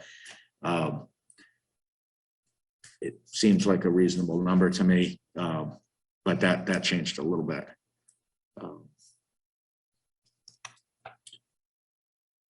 In public safety, we're not seeing any significant percentage increases there. The harbor master looks like a significant percentage increase, but it's only $500. Education is obviously a huge driver, and it's not just Pentucket. Part of that is also Whittier with the addition of 5 students there. DPW is actually, I mean, if you back out the new position, it's a very modest increase in the DPW budget, but there are some moving parts there with the union contract obviously still being open.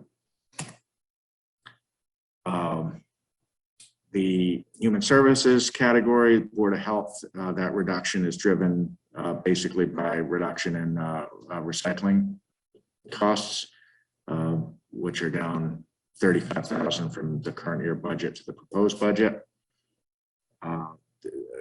Showing the Council on Aging is showing as a big increase. That's partly driven by this budget carries the full cost of the Meals on Wheels site coordinator, which up until now, including the current budget, a significant portion of that employees' wages have been paid out of the formula grant. By carrying the full cost of that position in the operating budget, I think it does 2 things. It both represents a more accurate picture of the expenses to run that department, but it also frees up that formula grant to support programming. But that's a policy decision. So, you know, that could be, that formula grant can be used to offset a portion of that position's time. Veterans is really, it's basically just a slight reduction in veterans benefit based on projected costs. Library is driven partly by proposed wages above COLA, as well as the director's new contract, which begins July 1st. Recreation, there's definitely going to be some dynamics there as we look at the right balance between taxpayer funded and fee funded. Debt service is another slight reduction, which has been a continuing trend. And in the benefits and transfers, we've got, there was one thing I did make a change actually today on the health insurance. We got confirmation of our percent change today. And I also worked with Caitlin to make sure we were fully accounting for all the various dynamics, not just with staffing, but also with retirees. And it gets very complicated, but the net bottom line effect of that is I'm carrying about $5,000 more in the budget that I sent you yesterday, or I'm sorry, in the budget here than what I sent you yesterday. And that's just, you know, I spent probably about an hour with Caitlin today just on the health insurance budget. Wanted to make sure we had that number correct, plus we got the actual number. Our percentage increase actually was lower than what I was carrying. I was carrying 3.7%. Our actual increase is only 2% for next year. And that's a true number. That's amazing. It is, yeah. So it's not driven by an increase in premium, it's driven by enrollment changes as well as changes in plans, not just for employees, but also retirees.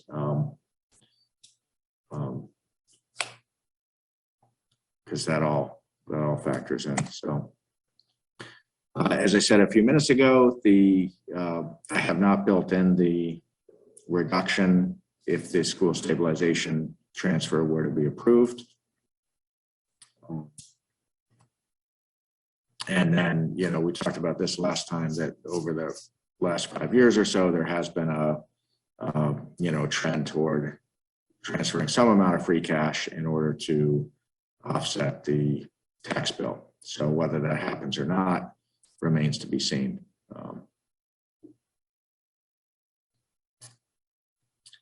So after referral, the FinCom meetings, their first one's tomorrow night. I didn't put anything on tomorrow night's agenda with any dynamics. I tried to keep that one pretty simple, in knowing that we wouldn't know until tonight where we might stand on some of those. And then their next 3 meetings are 2 weeks from tomorrow, the 15th, the 22nd, the 29th. They could always add an additional meeting or more if they needed to. But historically, 4 meetings has been sufficient. I think we had 5 one year. Within the FinCom meetings, they review each section in detail, and they get all of the backup. They also review the proposed warrant articles sponsored by each of the proponents. And then, we'd have the joint meeting, and the deadline to post the warrants for town meeting is Friday, April 31st. And then, as you know, the capital planning process is ongoing. They had their first meeting back on the 15th. Their next meeting was originally scheduled for March 10th. It was pushed back 2 weeks, partly at my request, just to give us a little more time to try to figure out if that 500,000 transfer, which is carried in the budget, is in fact the right number, or if that should be something different to make sure we're properly funding our stabilization. Under the town bylaw, their report is due on or before the, it says March 28th. It is, yeah, it's March 28th, that's right, 6 weeks prior to the town meeting. So that's actually coming right up. Angus, do you know off the top of your head what our free cash is? I do, yeah. I know what it was as of first of the 1.75 million. 1,749,980 was the June 30th. So my comment would be about the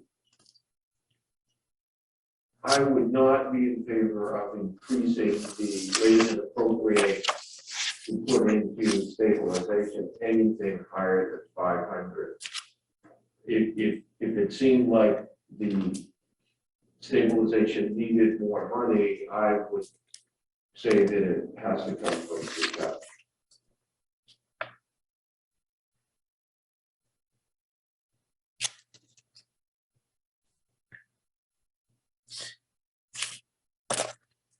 One of the things I think we are seeing with the stabilization projects is that it's, the constraint isn't, at least in the 3 years I've been here, it's not so much been the money as the bandwidth to do it, like to manage all the projects and get the funding spent.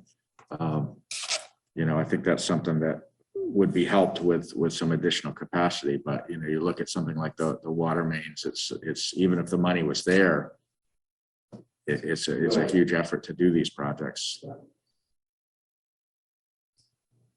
So Angus, can you go back? That community compact recommends 15% of what? Of your typical of your operating budget. Would be in capital stabilization. So yeah, we've talked about that before in terms of whether that's the right number for West Newbury, where we don't have the same level of capital needs with sidewalks or, Also, subsurface utilities. So our capital stabilization fund doesn't fund water. Correct. And typically, most communities, that would all be part of the same. Would that still be part of the same, I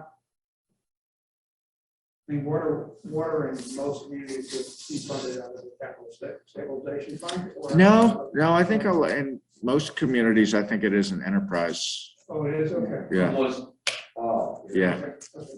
The city of Lawrence has a huge enterprise fund. for that. but the other thing also with that is that the community compact recommends 5% of the operating budget would be in free cash, and we're way above that. So what's the difference is that the free cash is kind of like a stabilization account, except that it's more flexible. Right, a lot more flexible, yeah, because they require you to do it. So I know I sent out the budget, and I do actually have, if you want to pull up the full budget, I do have that, with all of that detail. If there's any pages you want to kind of drill down on of what I sent out yesterday. But for the slides, I kind of just had to put something together quick. So I would love to do like a budget memo that like spells all this out, but there hasn't yet been time to do that, unfortunately. So I think, that, as I said earlier, the request is to refer the budget. I think kind of, unless there's other sections that you want to dig into, I think really the question is for those proposed changes in either staffing levels and or wages. Would you like to see, some or all of these, left off to the side or left out of what goes to FinCom? I'll say my 2 cents worth. Actually, my 348,000 worth. I thought that the justifications and so forth were all legitimate. I don't have any particular problems with it. The only problem is that this is a lot of changes, and we're sort of doing exactly what we said we weren't going to do, because that's why we're doing are we making the wage study completely irrelevant? That's my only comment. And I don't know what the answer is. I'm just, it's a rhetorical question. Yeah.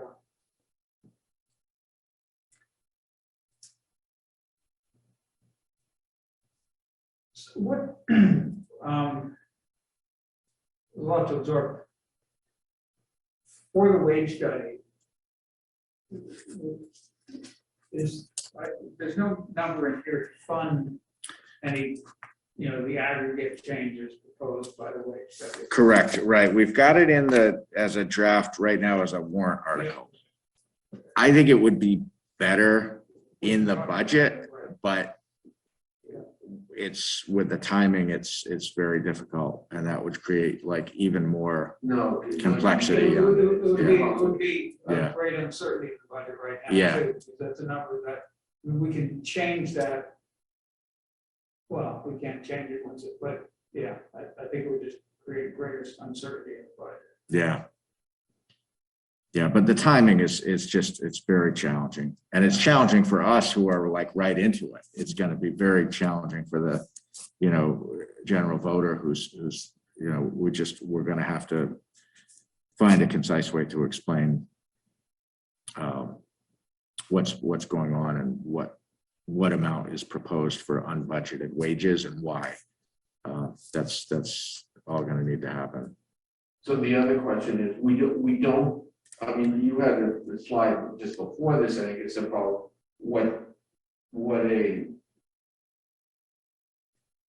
free cash transfer to reduce the tax rate would be, but we can't do that because we don't have enough. We don't have a warrant article for it.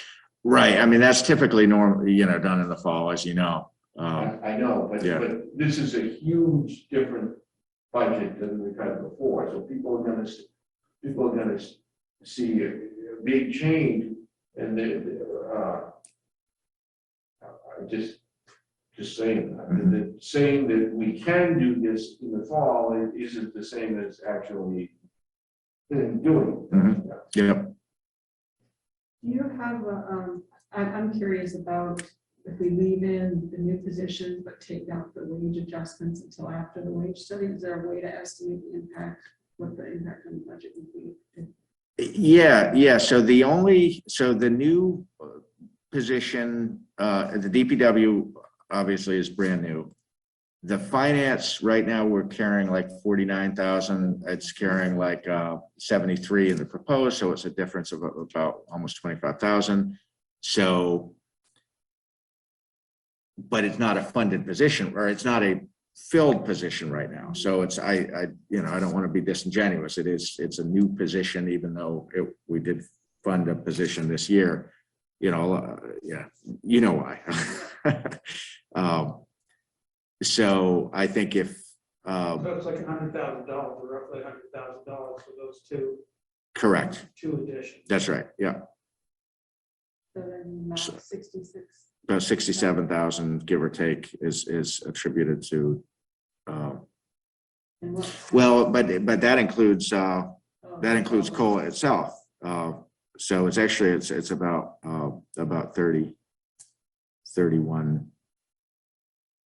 32,000. But keep in mind, what I've put in, as you know, doesn't go as far as what has been proposed by the Board of Library Trustees or the Planning Board, both of which are elected boards and are absolutely going to advocate their positions, I think, as the budget process goes forward. So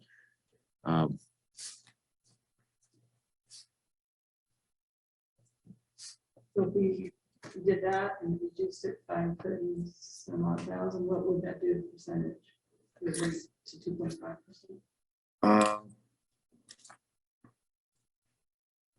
No, I don't think it would. No, I don't think with that. I think with the new DPW position, I don't think it's going to get down that far.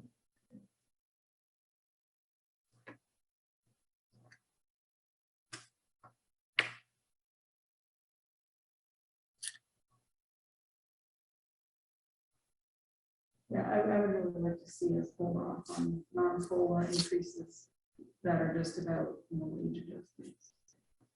Until the wage the study. wage study. Yeah, just because I'm afraid that if we do it for some departments and not for others, that it just gives this perception that the wage study is not really about everybody.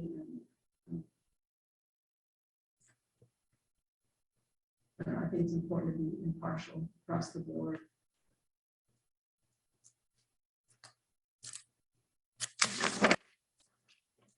I'm fairly confident that most of these positions will warrant increases in which they need. Yeah. But I just want to make sure we don't over compensate or under. Yeah.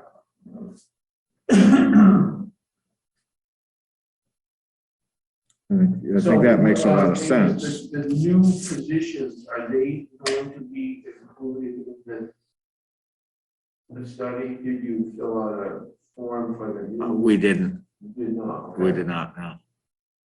No. So those we would have to set those based on reviewing comparable positions once we have job descriptions that are further along.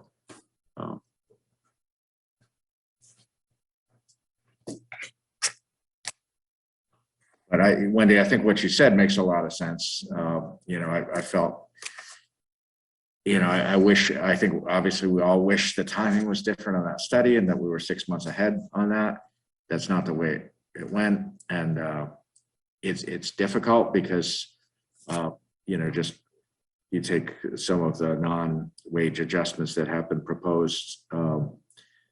I think they will be borne out by the study, but it's very difficult to put forward a budget because it makes it seem like you didn't hear what they said. So, but I think I don't disagree with you at all. And I think if people can be patient, you know, the wages aren't actually set, you know, it's July 1st is when things take effect. So there is time.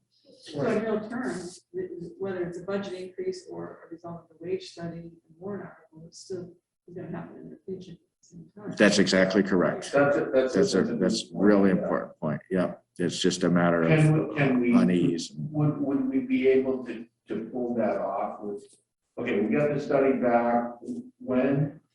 Well, it's May or June. It really depends on how quickly. So for instance, you know, I just got. Okay. But let me just say this, because I just got the email from Stephanie during this meeting. Looks like we've only gotten 4 questionnaires back. They're not due till Wednesday, so no one's late. But like if we don't do our part, because these consultants are interviewing every position, that's like, you know, we need to do our part to keep this thing moving. So even if we couldn't get everything organized, if there was this, you know, pot of adjustment money, whatever you want to call it, and we didn't get it done until August, you can do it retroactively. If you have That's true. Yeah.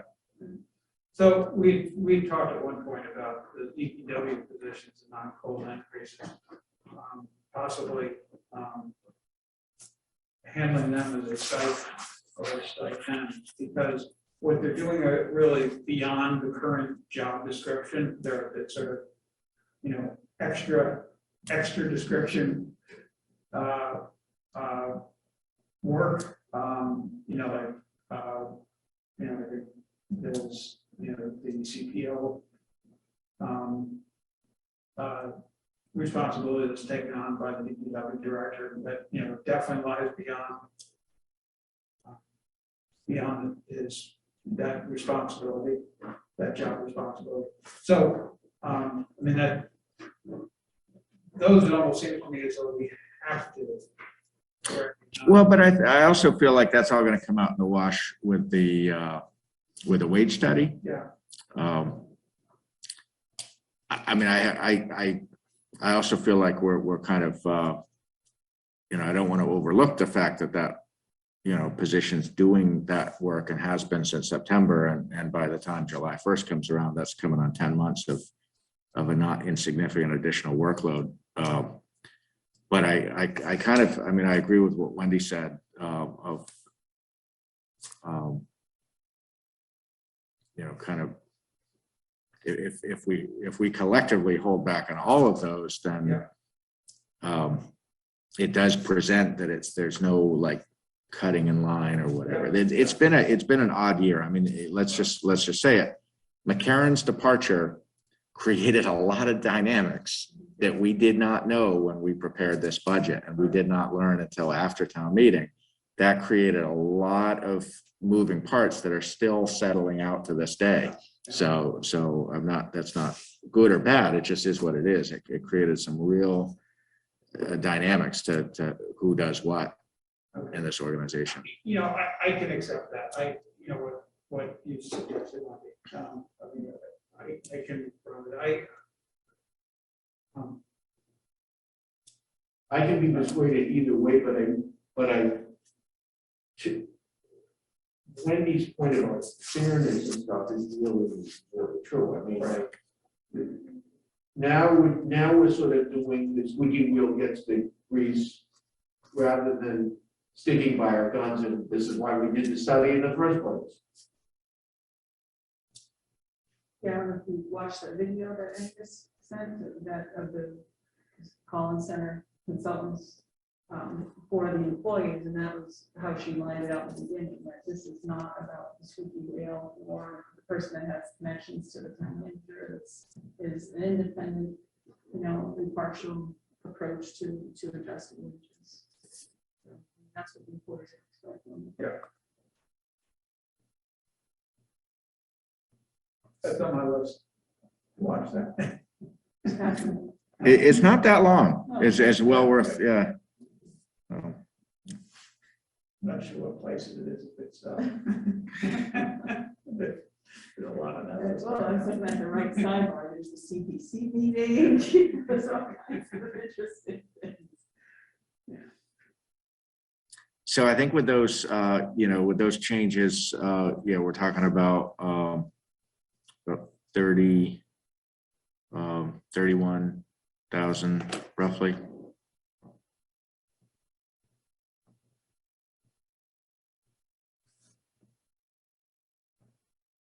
So you're removing the COLA from that? Yeah. salary, Yeah, basically, this and this, and this.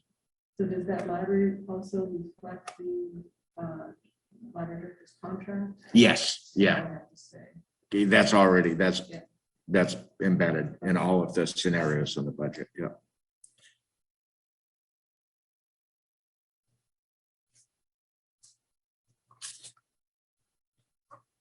This is just the other library people, right? Right. Yeah. Okay.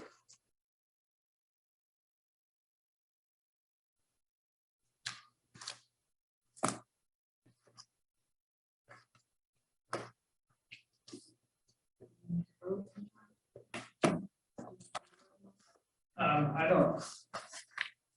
Personally, I don't really talk about it. Not happy with it anywhere we go. Because no matter what, it's a lot more money than.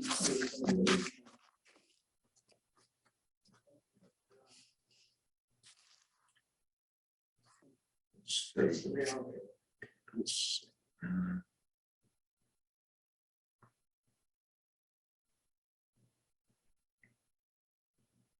Well, wait a second. No, I mean, if we're saying that the 348, if the 382, whoops, sorry, what just happened? If the 382 was the target, and if we're at, with the budget as proposed, no, I'm sorry, 348 was the target, 382 was where we were. So we're about 34 above the target. And if you add up this plus this plus this, you're not quite, you're actually almost just, yeah, you're actually quite close to 2.7%. 2.7. I'm sorry. Right. You're looking at the wrong number. 2.5%. You're looking at 2.7. Right. No, I know. That's proposition 2 and 7/10. Doesn't have the same ring. No.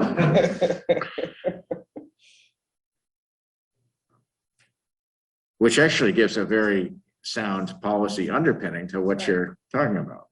So. Okay, so, we make a motion that we, that we move this budget forward, we'll accept this as, less the non-COLA increases.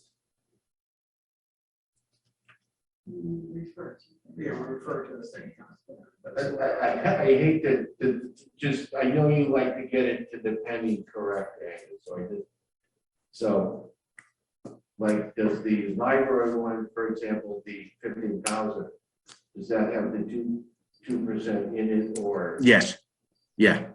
So it's not 15,000, then it's like 14,000 or something. You know what I mean? Wait, yeah, where's my, I gotta find my memo from, where, let me just look at that.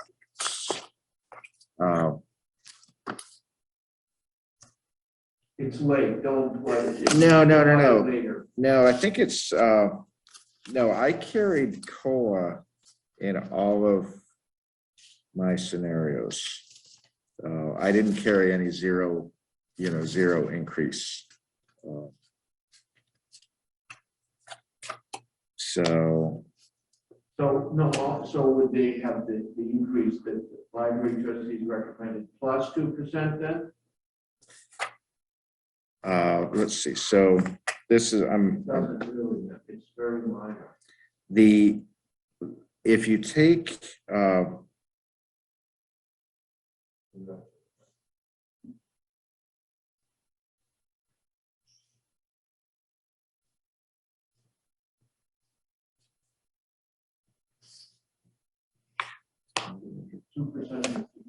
is only $800.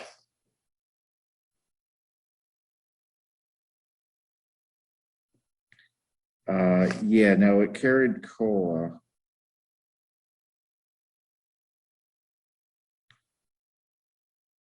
Let's see.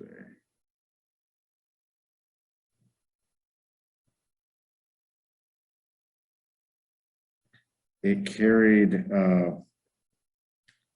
yeah, let's see, we've got what's embedded in, and actually, let's just go to the actual page for the library, because that's gonna make sure I'm looking at the right numbers. I think I am.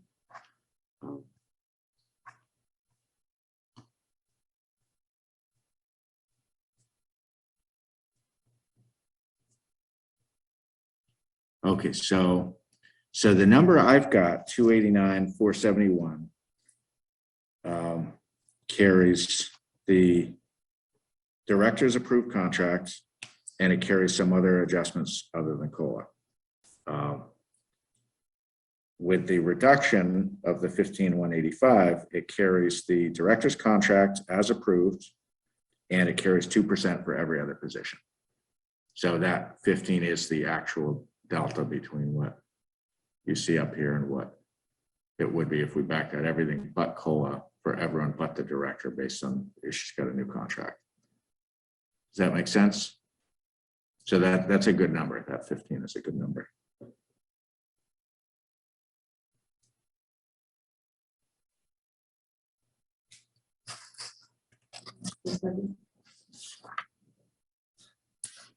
Any more discussion than we've already had?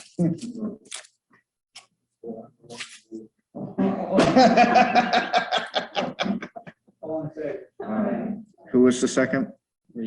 Great. Thank you very much. I appreciate your patience with this. I know it's a huge amount of information, and it's always a tough process. So then the trick is gonna be to figure out how much to put in the warrant article. That is going to be, That's for another night. yes, for another night. Yeah, that's the some number of $1,000 question.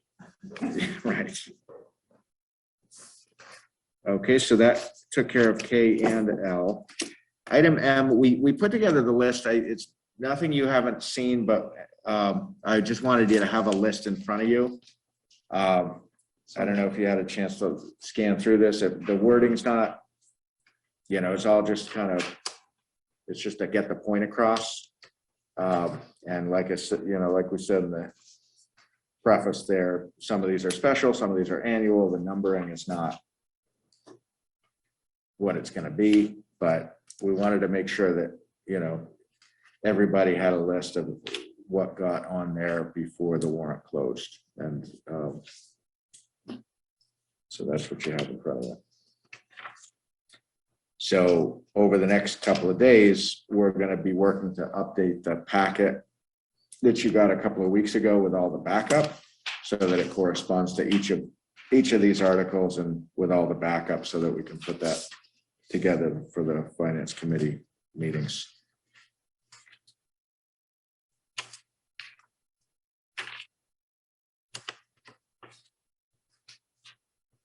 So on the, voters and sailors. Yeah. the warrant article, Yeah. of the CPC, we were talking about what happens if they both pass.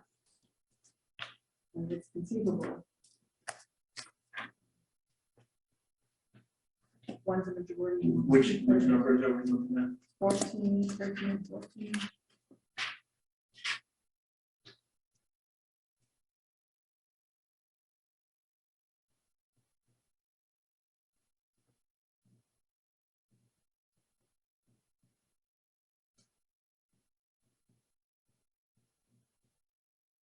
Withdrawn.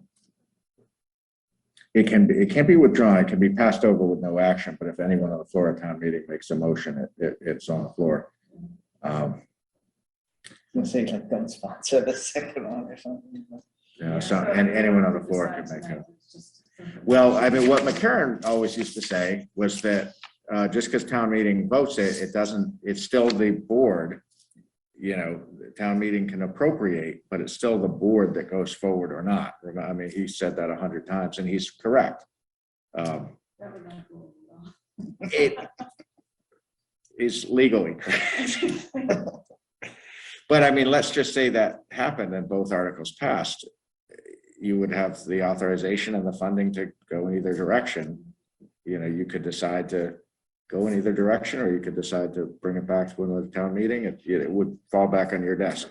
Presumably you wouldn't raise the building and then try to sell it. No. Or sell it. Now, if I get a building.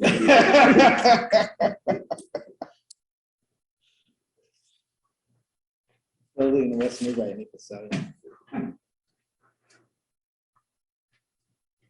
Is that how you spell raise?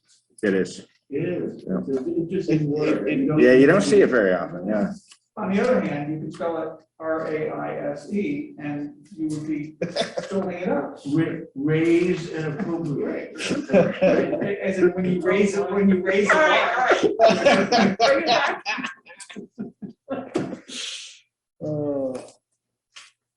So, yeah, I think No one else is talking. 2 weeks from tonight, I think this is going to be center stage, you know, going through each of these, not necessarily making a recommendation, but if there are articles on here where you want to invite the sponsor, we do have the wetlands, the Concom is confirmed for the 14th of March, so they will be here that night.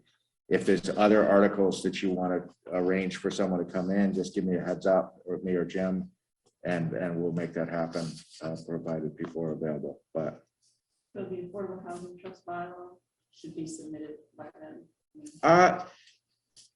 We don't need to have anybody in, but I'm just saying at the meeting this week, we'll. yeah, no, I'd love to definitely get that into circulation as long as people, you know, I think the drafts is, you know, coming right along. It's always a, you know, you always have to weigh like the benefit of getting it out sooner versus the potential confusion if you put it out and then it changes. But it doesn't feel like that was going to change a whole lot. No, in fact, we didn't get any comments. Right. They're Yeah. Yeah. So yeah, I'd say coming out of Wednesday's meeting, we just mark it draft and put it in.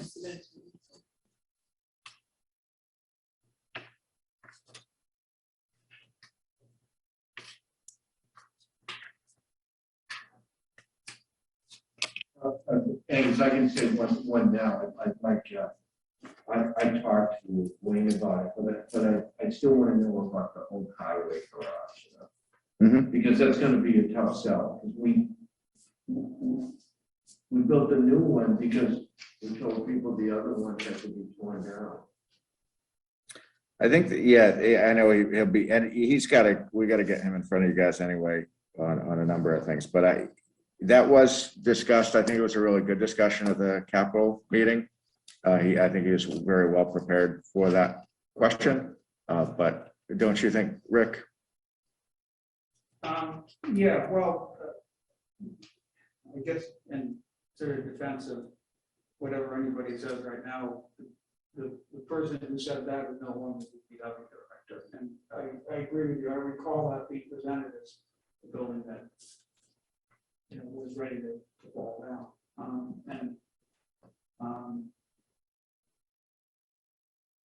I don't know what to say about that. I mean, it clearly hasn't fallen down, and now is. I'm not answering your question directly, Angus, because it's. I'm just playing it as a political problem. Right. Yeah. Right. Yeah. And I can also say though that with certainty that there's no way that DPW could be operating out of that. I mean, it was operating marginally out of the space before, so you know, it appears as though. Yeah, I'm not questioning that, but it's like, it's good money after that. We're putting a roof on a building, we said we were gonna tear down. We gotta have an answer for that. Yeah. Well, I mean, what Wayne's response to that was that the building's not gonna last forever, but I think the ballpark estimate he used, I think was maybe 15 years. That's right. That was what he said, yeah. That should be left in the building. It's hard to say, you know. I mean, Yeah. But, you know, there's life left in the building, it serves a purpose still, and it's a lot less expensive and functional to do what's being proposed than it is to not do anything with the building. You know, the water department needs a place to be anyway, and buildings and ground needs a place to do work that is not as well done. But I understand, exactly what See, I agree with it, I'm just saying, Yeah. you have to have answers. That's- Right, that's yeah, all. yeah. Yeah. I'm happy to know I got my mouse back. Yay. Oh, no kidding. Just turned it off and get it back on. Most probably. Real tech right here. That's amazing, because when I had the problem with mine, It didn't work. No, it didn't. Did you try it? I did. Oh, yeah. Shut it down. I shut it down, you know, however I could shut it down. Various, you know, between hardware shutdowns and using the screen. Yeah. Well, Putin was targeting George. Yeah. Not KGB anymore, what do they call it? Seronomy. I lost my agenda. Okay, so that was a review of the list of proposed warrant articles. Next is review of provision, the FY 22 wage schedule. Okay, this is to do with the summer rec program and the assistant director. So referred by the Park and Rec Commission. So the change from 22 to $25 an hour for that. For the assistant, that was the only change. That was the only change. That's right. Yep. Although this also kind of formalizes what had already happened just on the co-directors. Yep. Well, I would we accept that. Could we accept the revision to the FY 22 wage schedule? Second. Any discussion? All in favor? Aye. Okay, thank you.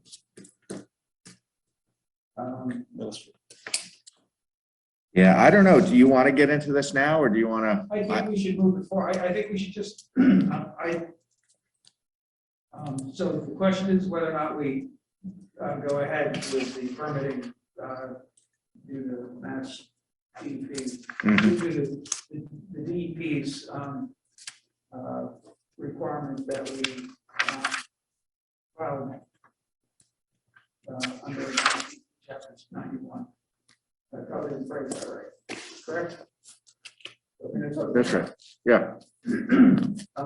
So I move that we issue the change order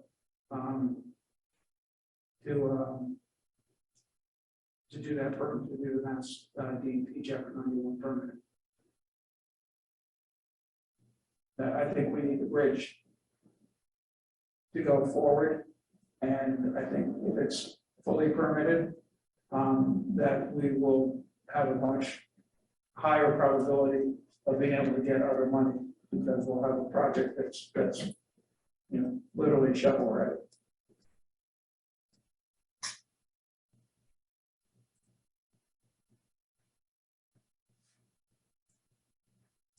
That's my motion. 1 second. Are we having discussion yet? Well, Vote to second it. All right, I'll second it, but I won't have discussion. Okay, discussion. So I have two concerns. The first is that we're going this alone right now without any words. Yep. I think people will want to know that. And the second thing is that is an awfully high estimate for funding, $35,000, where they already have all this information, so it's really just assembling it and submitting it, and I feel like perhaps. What are they going to do? Yeah. Yeah, I mean, it's a very, cursory proposals. And we're putting pressure on some other departments to be more diligent about proposals. So you suspect that the engineering company's done high volume the permitting process? And I don't want to make accusations, I'm just saying that's very high for what the permit is. I don't know if that's just a high number, they only bill time and materials, so they're not gonna bill us if they don't spend on that. It just seems really high. I wonder if, you know, if it's a competitive bid, if it looks like that.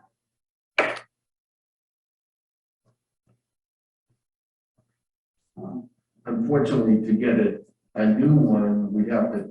Well, and we got started. We'd be starting all over here. Right, so maybe. We sort of have us. Well, if the choice is we don't do the work, or it's, you know. Encouraged, but I still am concerned about moving ahead on our own, because then we're setting a precedent that Newbury Port doesn't have to be part of it.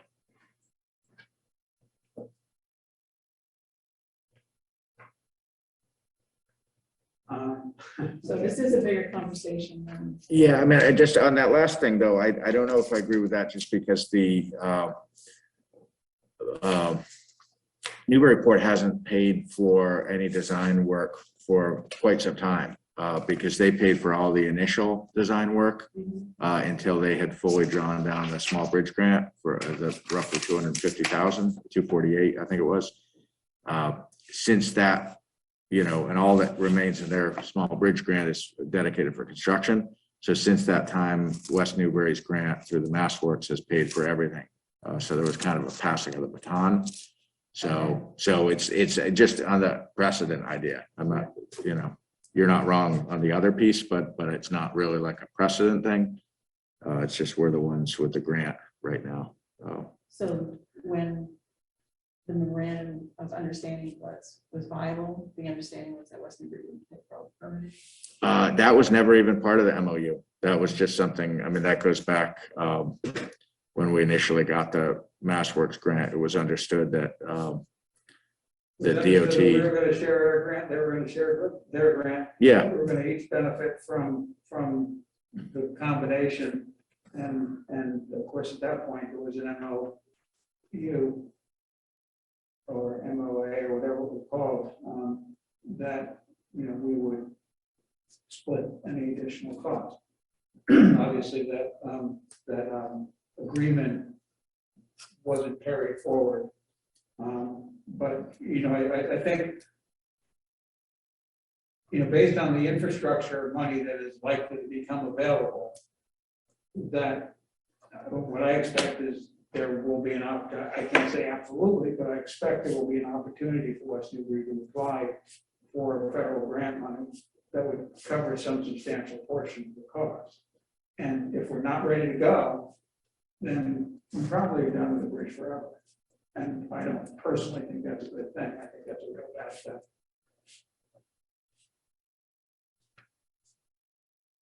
You know, so, I mean, it seems to me as though we could set ourselves up for this bridge to never reopen. Or we could try to push forward and give ourselves a stronger shot at reopen.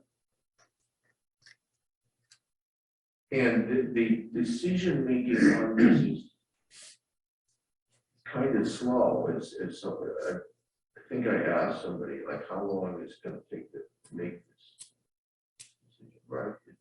Yeah, well, that's, I mean, I think it'd take up to 6 months. Wasn't there's like, I'm trying to recall what the circumstances are. They're down people. Probably for no reason, but it should be like, okay, yeah, it take like 30 seconds. They're going to take 6 months. Yeah. You need the chapter 91. Yeah. I think it was an issue of that department taking their letter from Sarah, I'm sure what I was saying. Yes. With the engineering firm that the department that has to do that is down staffed.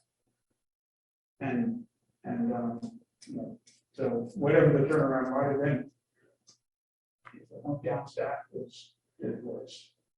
I thought the number was something like, the guess was something like 6 months, like that. That's what I recall. I think you're right. So you don't feel that moving forward with this on our own with permitting is setting the stage for us for it to become our project, and not the joint project? I don't. I mean, I know Angus, you had a conversation or a good meeting with the new mayor. That's no guarantee of anything, because it's city council that has to fund it. But at least maybe that's a start. And,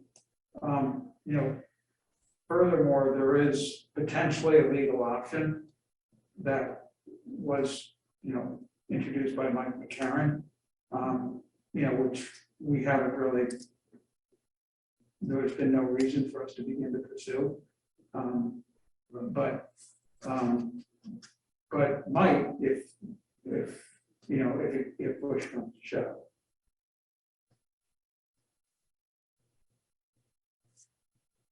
And, one of the, was it 4 weeks or so ago, there was a presentation, not that long ago, 3 to 4 weeks ago, there was a presentation on the infrastructure program. And one of the programs relevant to bridges, and I don't recall any specifics because it was all pretty general, but it was going to require no matching funds, no community matching funds, which is kind of odd, would be kind of odd for us in that we've already budgeted. It's already set aside $600,000, but of course we didn't have to spend that, and we could turn it back into the capital improvements fund. That wouldn't be such a bad thing. There's no guarantee, obviously, but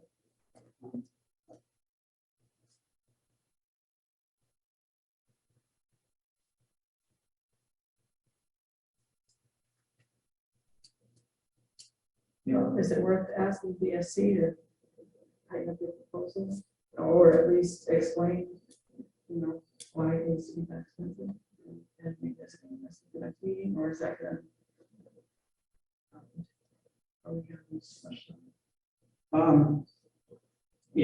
if I knew what was too much time, I'd probably be a really wealthy person. I mean, So, in their proposal, they're proposing doing both the, limited projects, essentially, and the full project at the same time, so. yeah, So that's part of why the cost is so high.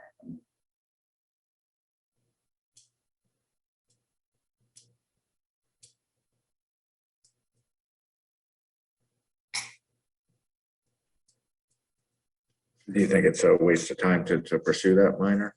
I don't know, it's, I would just like to know where those costs come from, Yeah. Why, it seems to me they've done all the background work, they have everything already digitized, and I'm not sure why it needs to be that much more. And the form itself seems fairly straightforward. So maybe if they could just explain.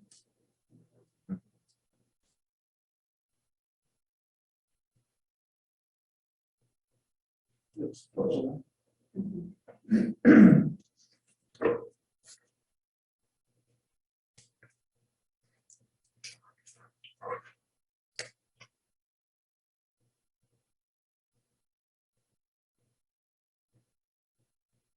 I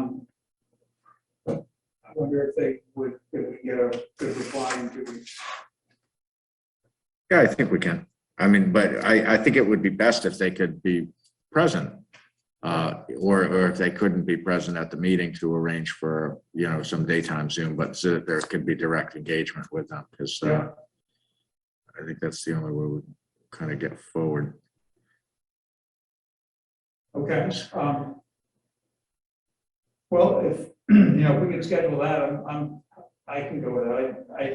I'm just afraid of continuing to kick this along and then losing our opportunity. So Yeah, the deadline is June 30th, that's your fear about Mass Works? Well, that's when it expires. So I think, part of what, they understand that Chapter 91 process takes some time, and if it's actively in permitting, they've expressed that would help to get what is in no way assured of an extension of that. So I thought Rick put it very well. Like, I don't know if 2 weeks, I don't think it's a backbreaker, but I think that it's incumbent on us to show that there's, real progress. If the state thinks this is a dead project, why would they carry forward our funding? Are these costs in line with their other proposals, like $3,000 for public hearing? That's not too different from what because with the number of staff and their billing rates, it gets, maybe 2,000, but yeah, maybe 3,000 is high for that. But I think they're assuming all the prep it takes to go into a public meeting. It's a lot of money, and we don't have great insight into what drives that. We don't have the kind of task and hours breakdown that you sometimes get.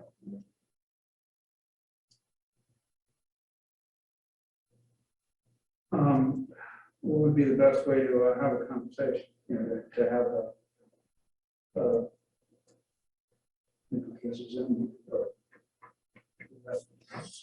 something. Yeah, I reach out to Micah, get his availability in the next 10 days, and then once I have that, I'll circulate it and see if we can get some better information. Shouldn't take long. Yeah. So I'm going to be gone through the night. Well, we could only have one of you anyway. Yeah, true. Okay, So good. So, Wendy, would you like to have a conversation then? I'm wondering also if they could get some feedback on this line modification. If DEP will say, no, we're not interested, that will save time and take that price up to par. yeah.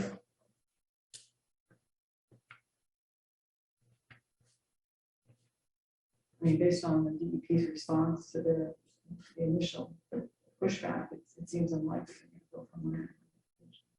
That's true.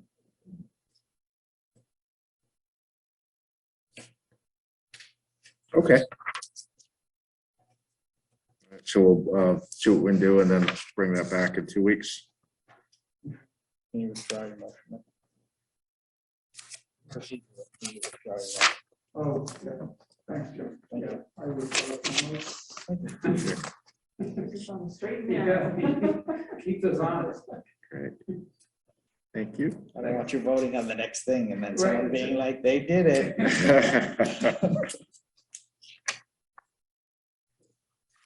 Great, so let's see. We have some meeting minutes. September 20th. Yeah.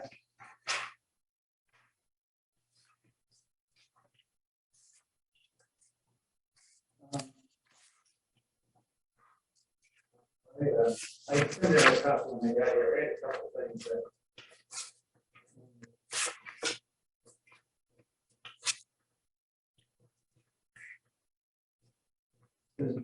I'm not gonna do it now, right now, with the exception of, there were, let's see, there were, references to Albert Powell, actually, Albert's last, Nancy Powell, and President Albert Ting. So I think I counted 5 references to in that section, section C. Yeah, and they're in the, I see that in the attendance as well, so yeah.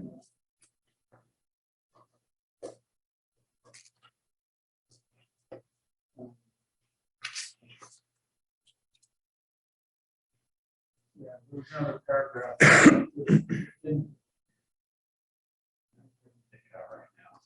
It didn't seem to make sense.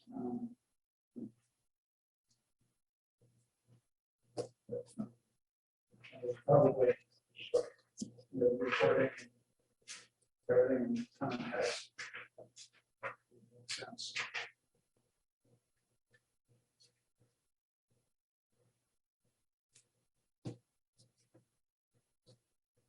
I'm going to mark this up and get it to you tomorrow morning, except it'll be before. You're flying tomorrow as well? Yeah. Both of you? Are you parked on the record? I'm trying to get going.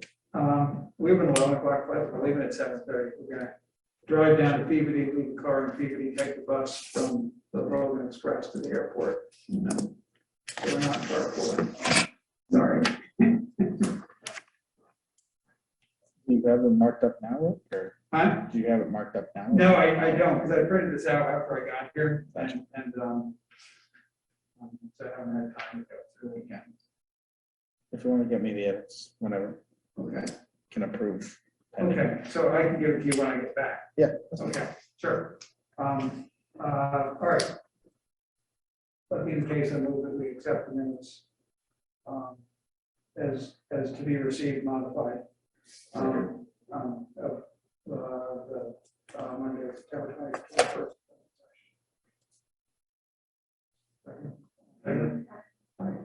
All right.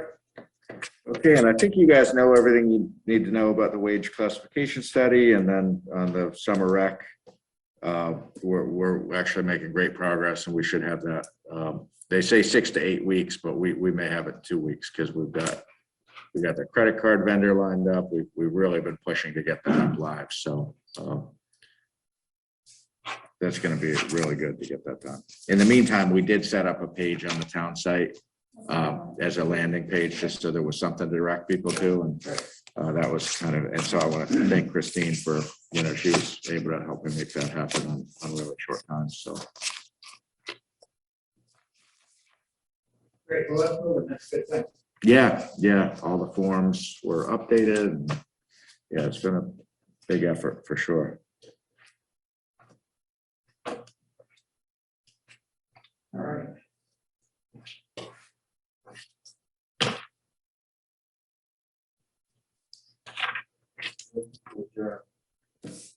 I thought I made that motion, but maybe not. You didn't say it out loud. Okay.